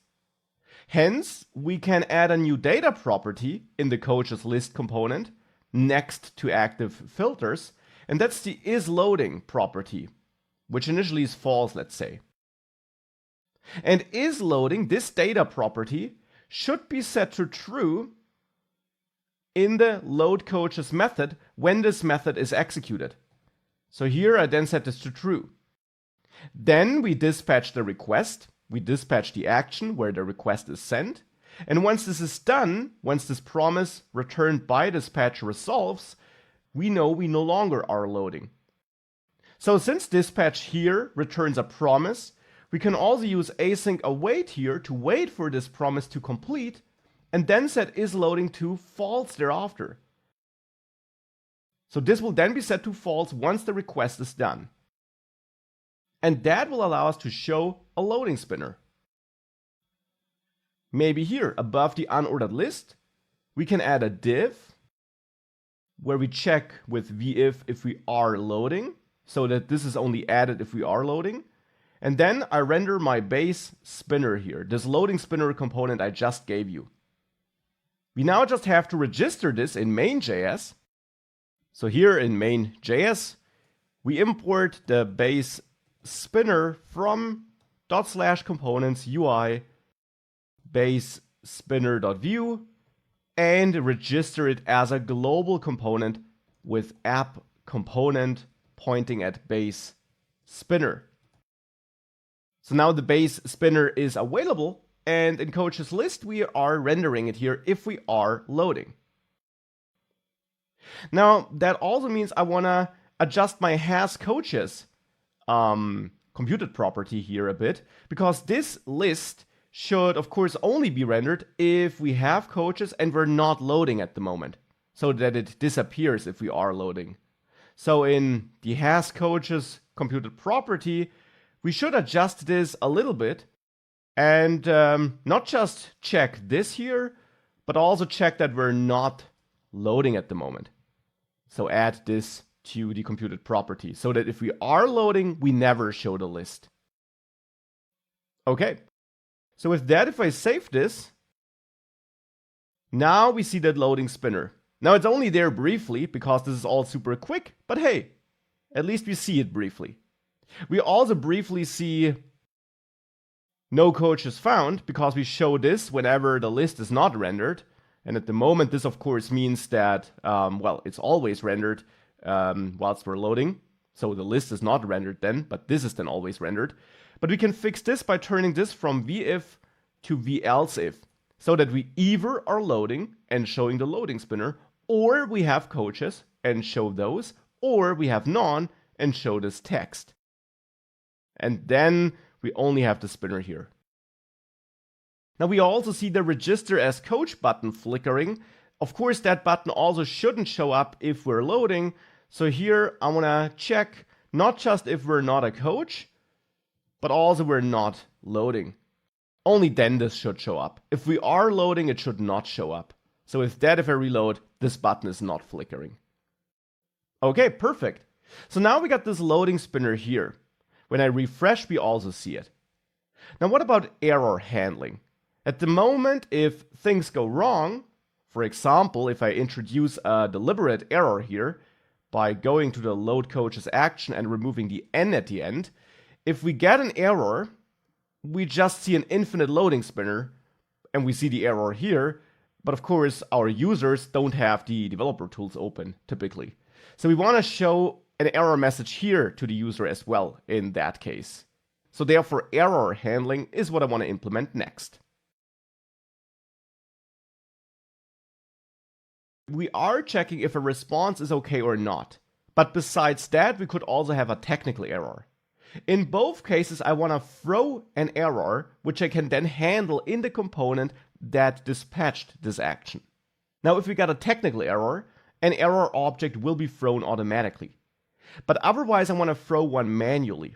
So here I want to get an error or create a new error. And in this error object, I want to set the message either to response data.message, if we have such a field, or to failed to fetch as a fallback. And then I want to throw this error object. So I'm creating a new error object, and the error constructor function is built into JavaScript, and I'm throwing this here. Now, whenever an error is thrown here in this dispatched action, the component that did dispatch it, in this case coaches list, can handle it. And that's exactly what we want to do here. So here in load coaches, besides changing the isLoading status, I'll now also add a new second data property, the error data property, which initially is null, like this. And this error should be set whenever this dispatched action throws an error. Here we can use try-catch, which is built into JavaScript, to try executing this line, but then if we fail, I want to catch the error and do something in the error scenario so that the app doesn't crash, but we can define which code should execute if it fails. So what do I want to do here? I want to set this error equal to error.message, or as a fallback, in case this error object shouldn't have a message property, to something went wrong. And now we're setting this error data property, which we now can use in our template to show the user an error. And now it's up to you how you want to show such an error message to the user. I want to show the error message by opening an overlay, a modal, that shows the error to the user, and then the user has to confirm, and maybe he or she wants to try again or whatever. But at least we will show the error to the user. So let's add such a modal here. Now for this error modal, which I want to show, I prepared another component for you. It's the base dialog component, which you find attached, which you can copy into your UI folder. Now I prepared this component for you simply so that we don't waste too much time on creating yet another component that's really not doing that much. It's just a dialog, a default HTML dialog being rendered with a backdrop behind it. It's shown with a show prop that is received here, which has to be a boolean and which is required. We use that to show both the backdrop and the dialog. And I use teleport here to teleport it to the body so that it's not rendered in the DOM hierarchy where we use this component, but always directly in the body. Then we get a title prop and a fixed prop. Title is for the title, which is shown in the header of the dialog. The main content is dynamic. We can use a slot here. We could also use a slot to replace the header and also use a slot to replace the actions, the button we show here. But by default, I show a close button here, which triggers the try close method, just as clicking on the backdrop does. And the try close method is a method which emits the close event, but it checks if the fixed prop is set. And if it is set to true, it actually does not emit the close event. The idea is that you could use this dialog also in a non-closable way, which ensures that it can't be closed by clicking the backdrop. That could be useful if you, for example, want to show the dialog to hold a loading spinner, and it should then automatically go away, controlled from outside of this component when the loading spinner isn't needed anymore. So it's really just a flexible dialog component which shows an overlay, and we're going to use this component. For that, in main.js, we have to register it as a global component. So base dialog from components UI base dialog.view, that's the import we need.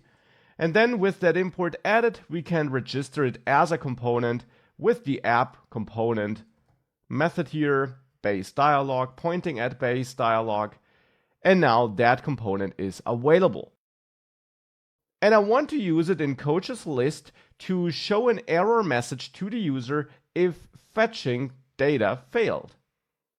For that here, we can simply add base dialog in the template of this component. Again, it will not be rendered in that position of the DOM hierarchy. Instead, it will always be teleported to the body because of the teleport inside of base dialog. But I want to use it in this coaches list component because here I want to show the error message. So in a paragraph, which we pass between the base dialog tags to use the default slot in there, which is this slot in this content section here, this slot receives this paragraph. And here in this paragraph, I want to output error because the error data property in coaches list is null initially, but is actually set to an error message if we do have an error. And now I of course only want to show the dialog if we do have an error, so we can bind the show prop of base dialog to not error. That might look strange, but this ensures that if error is truthy, it's converted into a real boolean. If I would pass in just error, I would pass in a string as a value for show, but show wants a boolean. If I add one exclamation mark, I pass the opposite, and I don't want the opposite. So two exclamation marks convert a string, a truthy value, into a real true boolean. That's why I'm using that here. So here we pass in true if we have an error and false if we don't have one. And internally, the show prop is then used to show or hide the dialog and the backdrop.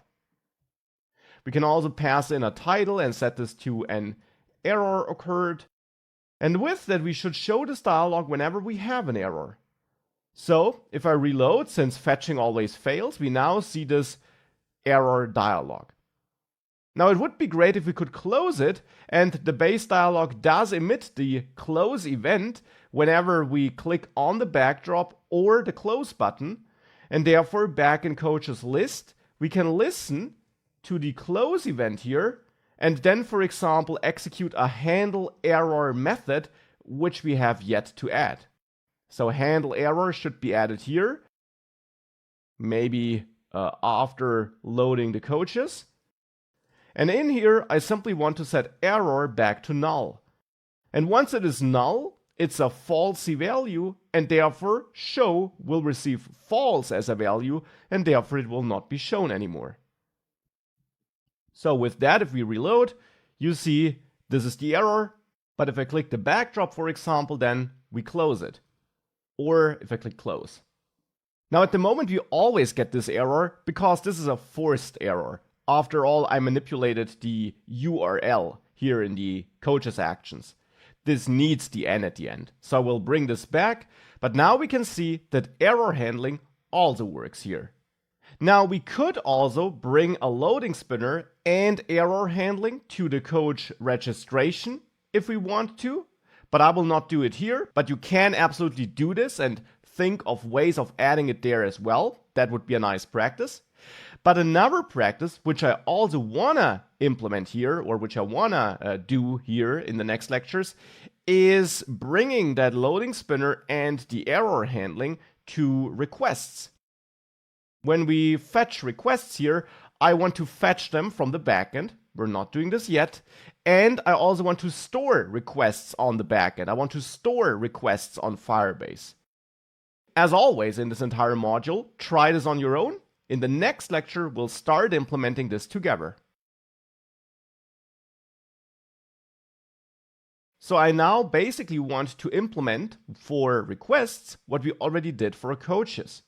When we contact a coach, this data should not just be added locally to our vuex store, but instead a request should be sent to Firebase. And I then also want to load data from there, of course. So let's start with contacting a coach. When we do that, I no longer want to generate a dummy ID. Instead, Firebase indeed will generate an ID for me, so I will then use that later. But this is the raw data which I want to send to Firebase. The ID of the coach to whom the request is sent, the user email, and the message. So again, we can use fetch here, the fetch method, to send a HTTP request. And it will again be this Firebase URL here, or at least again, that will be a part of the final URL, because now I want to store all the requests being sent to a coach under the ID of that coach. So maybe we send that to requests / and then the ID of that coach. So payload coach ID here. And for that, I'll convert this to a template literal by using backticks instead of single quotes, so that we can inject something into that string with this special syntax here, and add payload.coach ID, and then .json at the end. And this will create a new requests node on this Firebase backend, and there a node for this coach ID, and then under that node, all the requests sent to that coach will be stored. Now this shouldn't be a GET request though, so we need this second argument to configure the request and set the method to post. This time it's a post and not a put request because I don't want to overwrite the existing data, I just want to add a new request.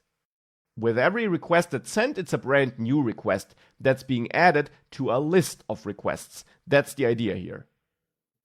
And then here we need a body, so the data attached to the request, which of course should be the new request we're generating here. Now, just as before, this returns a promise, so we can use async await to await the response. And then thereafter, we can get the response data by awaiting response.json. And I need that data here because for a post request, Firebase will return the generated ID. It automatically generates a new unique ID for every entry that's posted, so for this new request.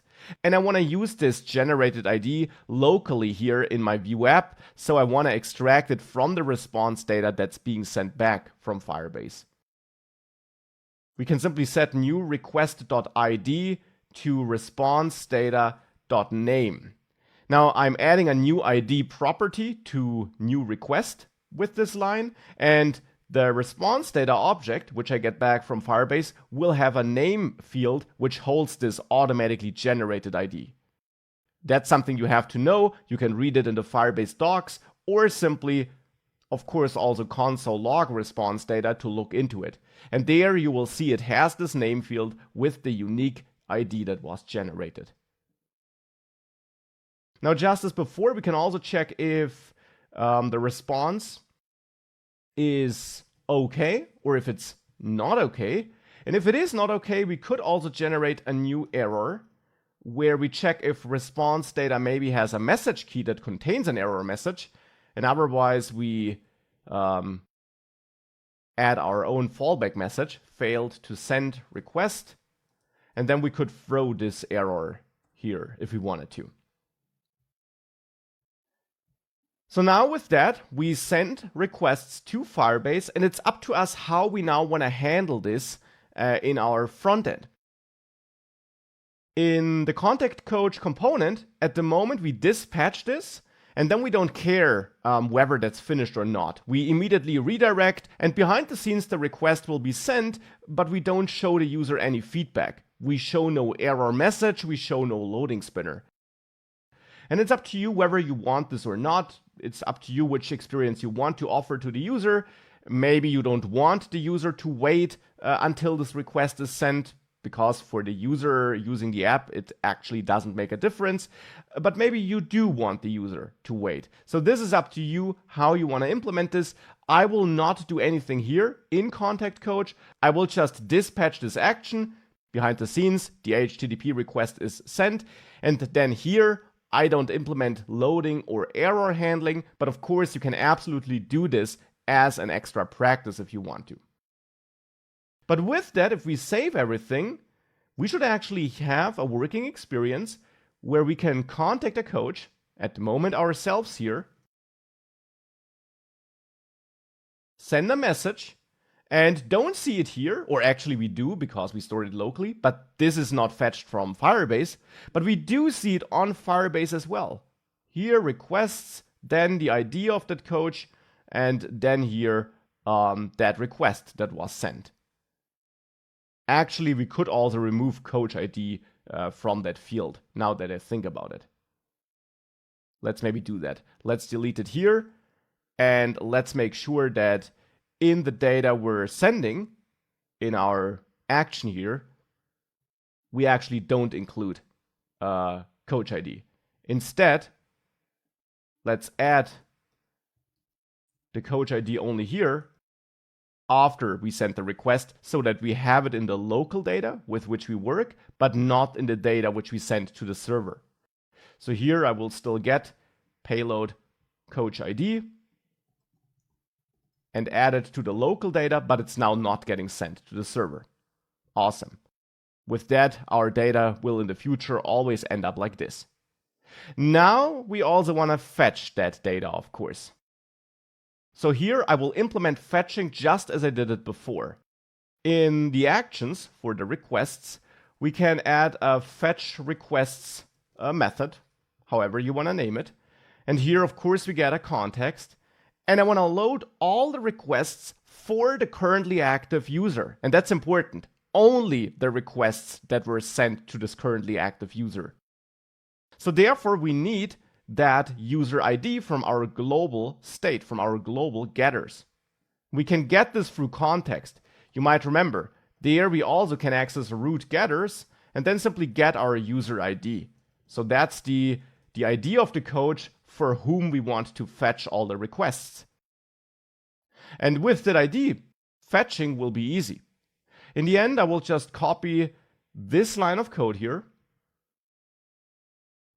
and execute it here as well, but the coach ID will now be coach ID, which we get from our getters. And this will now send a GET request and fetch all the requests that can be found for that coach ID on Firebase. Again, we can use async await to handle that promise in a, pleasant way. Get our response here and get our response data by awaiting response JSON. Check if response is not okay. In which case we can create an error just as before. So here, create an error and maybe say failed to fetch requests, throw that error. And otherwise, if we make it past this check, we know we got a successful response. We can now use the response data, and the response data will now hold everything below that coach ID in the requests node. So here, we'll actually have an object full of these IDs as property names, and below these IDs we'll find nested objects with the concrete request data. So again, we need to transform this so that we can work with that data locally. Because locally, requests should have a user email, a message, but then also an ID and a coach ID field. So we need to transform the data we're getting so that it looks like this. For this, I'll again add a helper constant requests, and then again loop through all the keys in response data, create a request helper object here, and then add an ID, which is my key. That's the unique ID for that given request. Add a coach ID, which is the coach ID we get up there from the root getters. Then add a user email field, which is response data for that given key dot user email, because it's stored under that user email field on the backend. And then also here, add a message, which is response data for the given key dot message. Then we can add this to requests. And finally, once we're through that for loop, context commit and commit a mutation that receives these requests. Now that's a mutation I have yet to create. I'll name it set requests. Here we get a state and a payload. And basically the same as we did it for coaches will be done here. We set state requests equal to payload, just like that.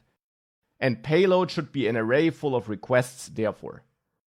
Hence, we can now commit set requests and pass our requests as a payload. So these will be the requests our local requests are set to. And now we just need to dispatch fetch requests, well, whenever they should be fetched. And that, of course, should be the case on the requests received component. So there, it'll be the same pattern as for coaches. We can add methods and add a load requests method where we reach out to our store and dispatch the requests/fetch requests action. And then again, this will return a promise in this case because we use async await in there, and that automatically returns a promise in the dispatched action. So we can also use the isLoading approach here to show a loading spinner to the user whilst we're waiting for requests to be loaded.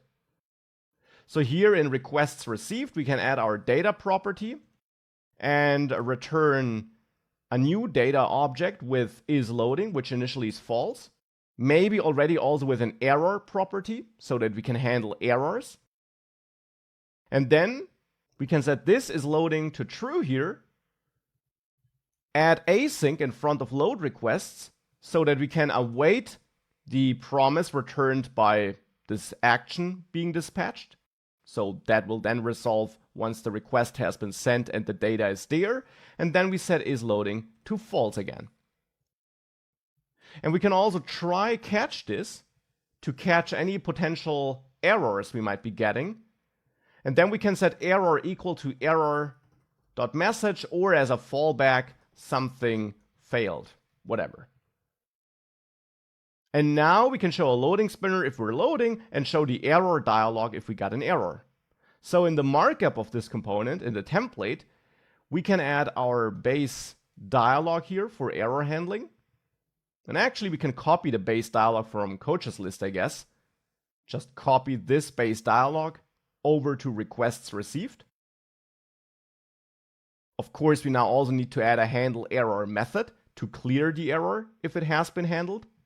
So add handle error, where we simply set this error equal to null again. And now for the loading spinner, here I want to add the base spinner below the header, above the unordered list, and show it if we are loading. And here we turn this into an else if, and show this if we have requests and we're not loading. Of course, we can also merge this into one computed property if we want to, and else show this text. And if we now save that, I get an error because this should be this error to which I'm setting here. But now with that, we can save this successfully. And now we have to call load requests when this component is created. So in the created lifecycle hook here, we can call this load requests. So this method will be executed when this requests received component is created. And if we now save this and we reload here, we see a spinner and then our data. And with that, we got all the functionality we need here. Now, if I quickly change my user ID in my main store from C3 to C1, let's say, you'll see we got no requests for this coach, and we can now still register as a coach. Manuel Lawrence, let's say. I'm a web developer and data analyst. Let me help you with your career. Let's say we got our hourly rate, front-end and career. We can register this coach as well, because now we have a different user ID, which of course is some dummy data we're still managing here, but it is good enough for now. Well, and with that, of course, we don't see requests here for this user. But on the other hand, if I switch this back to C3, we now still have both coaches, but we now see the requests sent to the C3 coach. And that's the pretty much finished app, of course, still with the dummy user ID. That's something we'll fix or change in the authentication module. And there's one other tweak I want to do first in this module. Now this was a long module, and this course project is pretty much done. But there's one final tweak I want to do or implement. At the moment in this app, we don't really need vuex. Whenever we visit a page, we load all the data we need anyways. And especially here on the coaches page, I'm not sure about that. It's not likely that new coaches will be signing up all the time, and we therefore always need to load the latest data whenever we go back to this page. We could instead cache data locally and only refetch it after, let's say, a minute or so, or once we manually clicked the refresh button. And that's something we can easily implement with vuex, and it then again also shows us why we might need locally managed state, which we do with vuex, side by side with server-side managed data. Because currently we almost replace vuex with Firebase, and that's not the idea. So what could we do here to not fetch new coach data all the time and instead reuse the existing data? In our coaches module, in the state, besides managing the coaches, we could add a last fetch key, which initially is null. Now last fetch should hold a timestamp. It should save a timestamp whenever we fetched new data.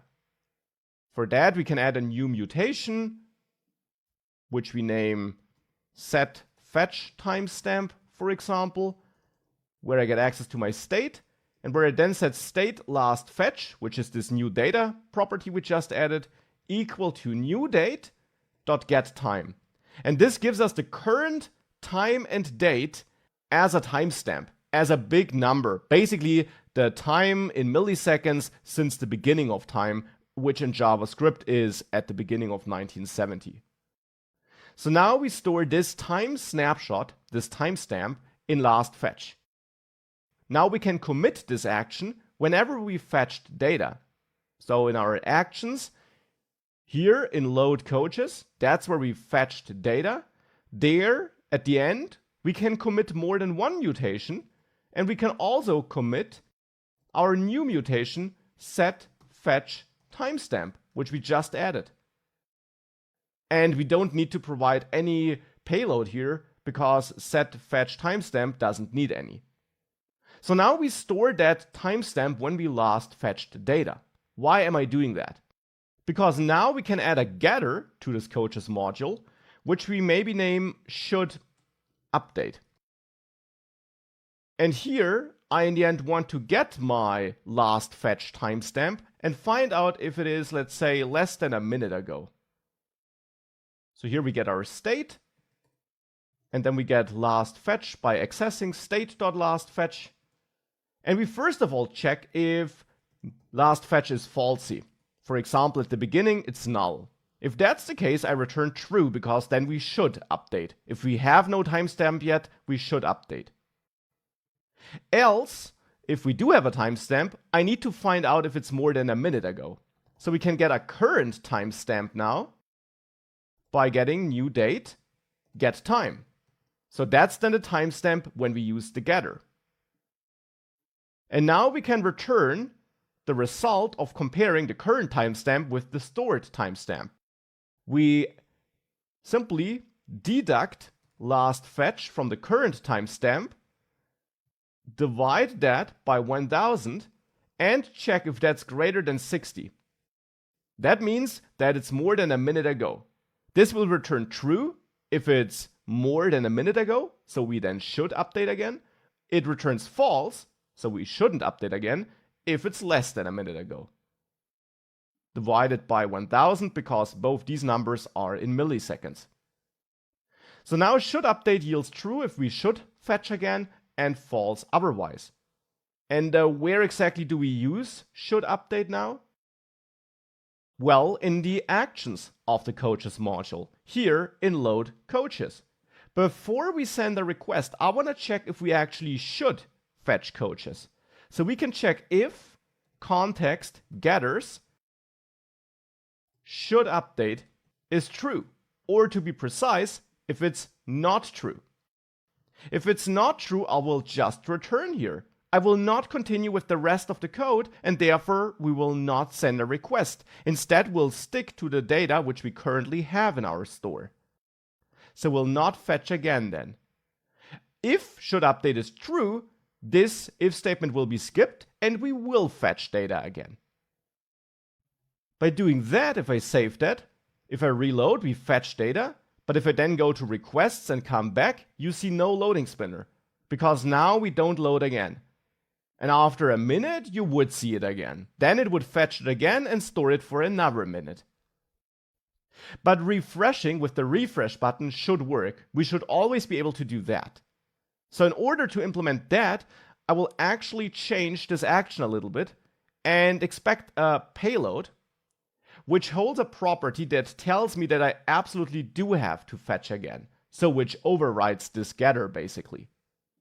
Here we can simply add an additional check in this if condition here and check if payload, let's say, has a force refresh property. And if it doesn't have that, if that's false, and we should not update, then we skip this. Otherwise, if either this is true or this is true, this if check will be skipped and we will fetch again. So now we will be able to set a force refresh payload to this action, and if it's true, we will fetch again, no matter if it's more or less than a minute ago since we last did it. Now we just need to make sure this payload is passed into this action, and for that we can go to coaches list, which is where this action is dispatched, and here in load coaches we now want to pass this payload, the force refresh key. And this should be false if load catches is called from inside the created lifecycle hook, because there I want to use the caching. But force refresh should be true if this is called through the button, through this refresh button in the template. So therefore, we simply need to make this load coaches method a bit more flexible. We can add a refresh parameter and set this to false as a default value. This is supported modern JavaScript syntax, and provide refresh, this parameter, as a value to force refresh in our payload. And that way, if we call load coaches without an argument, the default value of false will be used. But we can now also call load coaches when we click the button manually and pass in true, which forces a refresh. So if we do that and save that and reload, it fetches this initially because the time has passed, but not thereafter. But if I click refresh, we force that and we do refresh everything and load our data again. And that's just a tiny tweak, an optional addition, but I think it makes sense here, and it hopefully shows you what you can do with Vue, a backend, and vuex. And of course, that's just the tip of the iceberg. You can do much more than that. Now, I want to conclude this part of the project, so this main project without authentication, by adding some animations, some transitions. And there are a couple of things we can animate here. For example, the route switches, when we switch from one page to another page. But in addition, also the modal we're showing if an error occurs. We can animate that in as well. And actually, that's what I want to start with. In Actions.js, here, when we fetch coaches, I will again reintroduce the forced error by using an incorrect URL. And now we get this modal. And this modal just pops up and is there. Of course, this works, but having a little transition can provide a better user experience. And here, since in the dialog, in the base dialog, we're using vif to show or hide this dialog, here we need Vue's help. Because we learned in the animation module that the transition component Vue offers you can help you if you want to animate elements that are added and or removed with vif. So we can simply wrap this dialog with transition here, and I'm only wrapping the dialog and not the backdrop because I don't want to animate the backdrop. So I will just wrap this dialog with transition, opening here and closing here inside of that teleport component. That works. So have the transition in here and then give this transition a name. For example, dialog. But this name, of course, is up to you, as you learned in the animations module. And now we can add a bunch of CSS classes that will be applied by Vue to the dialog when it's added or removed. So for this, I'll go down to the CSS code, and maybe here we can add a dialog-enter-from class to define the state or the styling we want to start animating when the element is added to the DOM.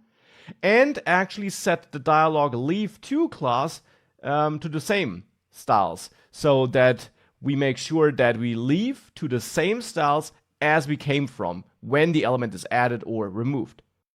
And here I want to start with opacity 0 or go to opacity 0, and also transform it a little bit and scale it down so that we start at a smaller size, or we go to a smaller size when the dialog is added or removed.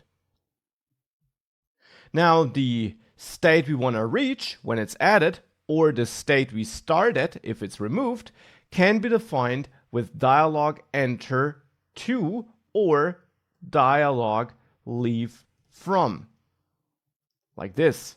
And here I of course want to go to full opacity so that the element is visible, and transform it such that the scale is at the original scale of the element, so that it's not smaller or bigger than intended. And now we just need the in-between classes, which would be dialog-enter-active and also dialog-leave-active. And for entering, I will set the transition CSS property and transition all CSS properties, so no matter which property changes, it will be animated over 0.3 seconds with ease out, and basically do the same for leaving, but there I will use ease in. And with that, we should have a nice animation, a nice transition for the modal. If we save that and reload, now you see that looks a bit nicer. Now we got this little animation here for the modal. And of course, you absolutely can play around with the concrete styles, with the timing, with whatever you want to play around. But that's now the modal. We also, of course, can animate route switches. And I covered this in the transition module as well. For that, we go to the place where we render the router view for the routes we want to animate. In this case, I want to animate all main routes. So not this nested child route, but all these main routes should be animated. And therefore, in app view, we have to use transition combined with router view. And you learned that here the syntax is a bit strange, maybe not what you're used to exactly. Here we need to pass something between the router view tags, and that something is the built-in transition component with a name of your choice, route for example, and then in there the dynamic component, which you bind like this with the isProp, which is bound dynamically, to the component the router decided to load. And to get that component the router wants to render, we have to use the slot feature Vue provides with the vslot directive and get the slot props the router view sets for us. And on those slot props, we can access .component with a capital C, and this is then pointing at the component the router wants to load. And now this will be animated. We should also set the mode here on transition to out-in so that we first animate the removal of the existing page and then the appearance of the new page. And as so often, it's up to you which styles you want to use here, how you want to animate this.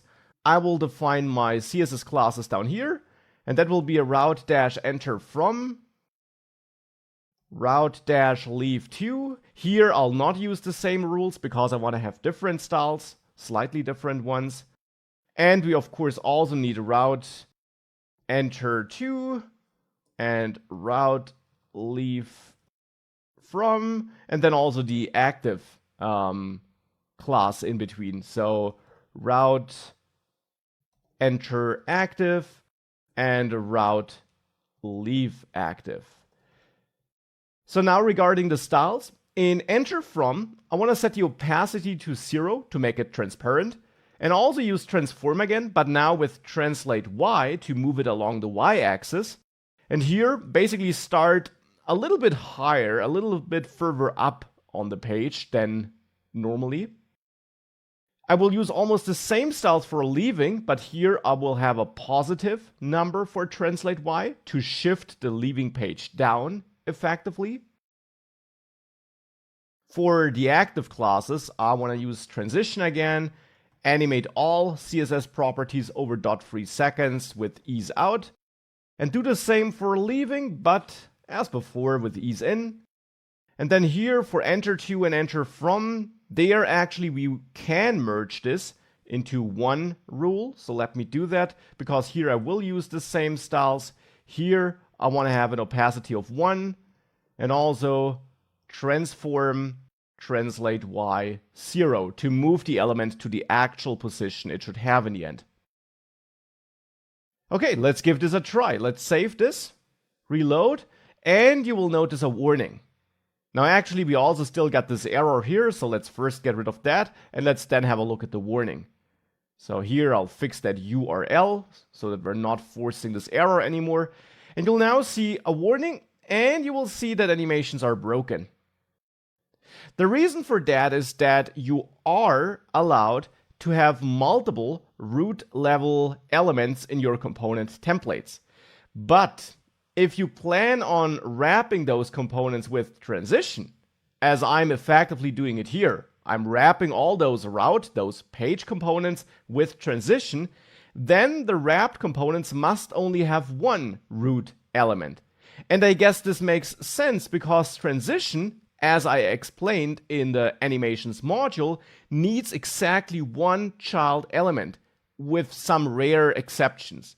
Therefore, child elements, routes, with multiple top-level elements will not work with transition. So to fix this, we need to go to all our pages, and on every page make sure we have just one root level element. So here 2 side-by-side sections are not allowed. So here we then need a div or anything like that, which in the end wraps all the other elements in this page. This is something we need if we want to use transitions here, because otherwise we violate this rule of having only one child element inside of transition. So let's make sure we have just one root element in all those page components, which is now almost the case. I also need to add one here. Yep. And now with that, not found is something we also need to work on, I just see. But with that, if we reload, now we got the nice transitions here if we move between our pages. So now we also added that. And with that out of the way, we can quickly add not found in the next lecture, and then we're done with this main project for now. Now for the not found page, I will keep this very simple. We can add a template here, and then maybe use the base card to have our base container, and maybe also wrap this in a section element here, just for semantics. And then in the base card, have an h2 tag where we say page not found. And below that, maybe a paragraph where we simply say this page could not be found. Maybe check out all our coaches. And now coaches should become a link.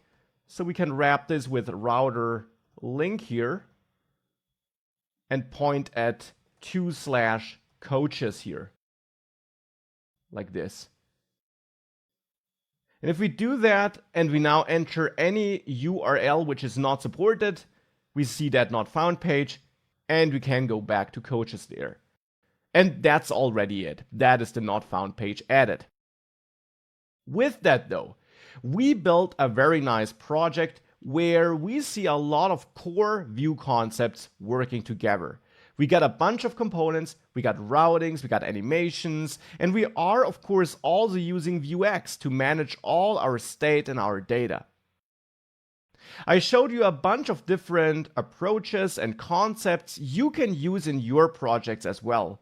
But of course, as always, practice makes perfect, and what works for me or what I like might not be useful for you in your next project. But you should have a very good idea of how Vue works, how Vue components work together, and how you build Vue apps by now. Now, we still got more in this course. We got an entire new feature, the composition API, into which I'll dive later. But for this project, I also got more. I want to add authentication so that we don't have to work with this dummy ID, which we assume, but that we have real user IDs. We'll cover that in the authentication module, but by now, you already learned a lot about Vue and you learned how to apply that knowledge.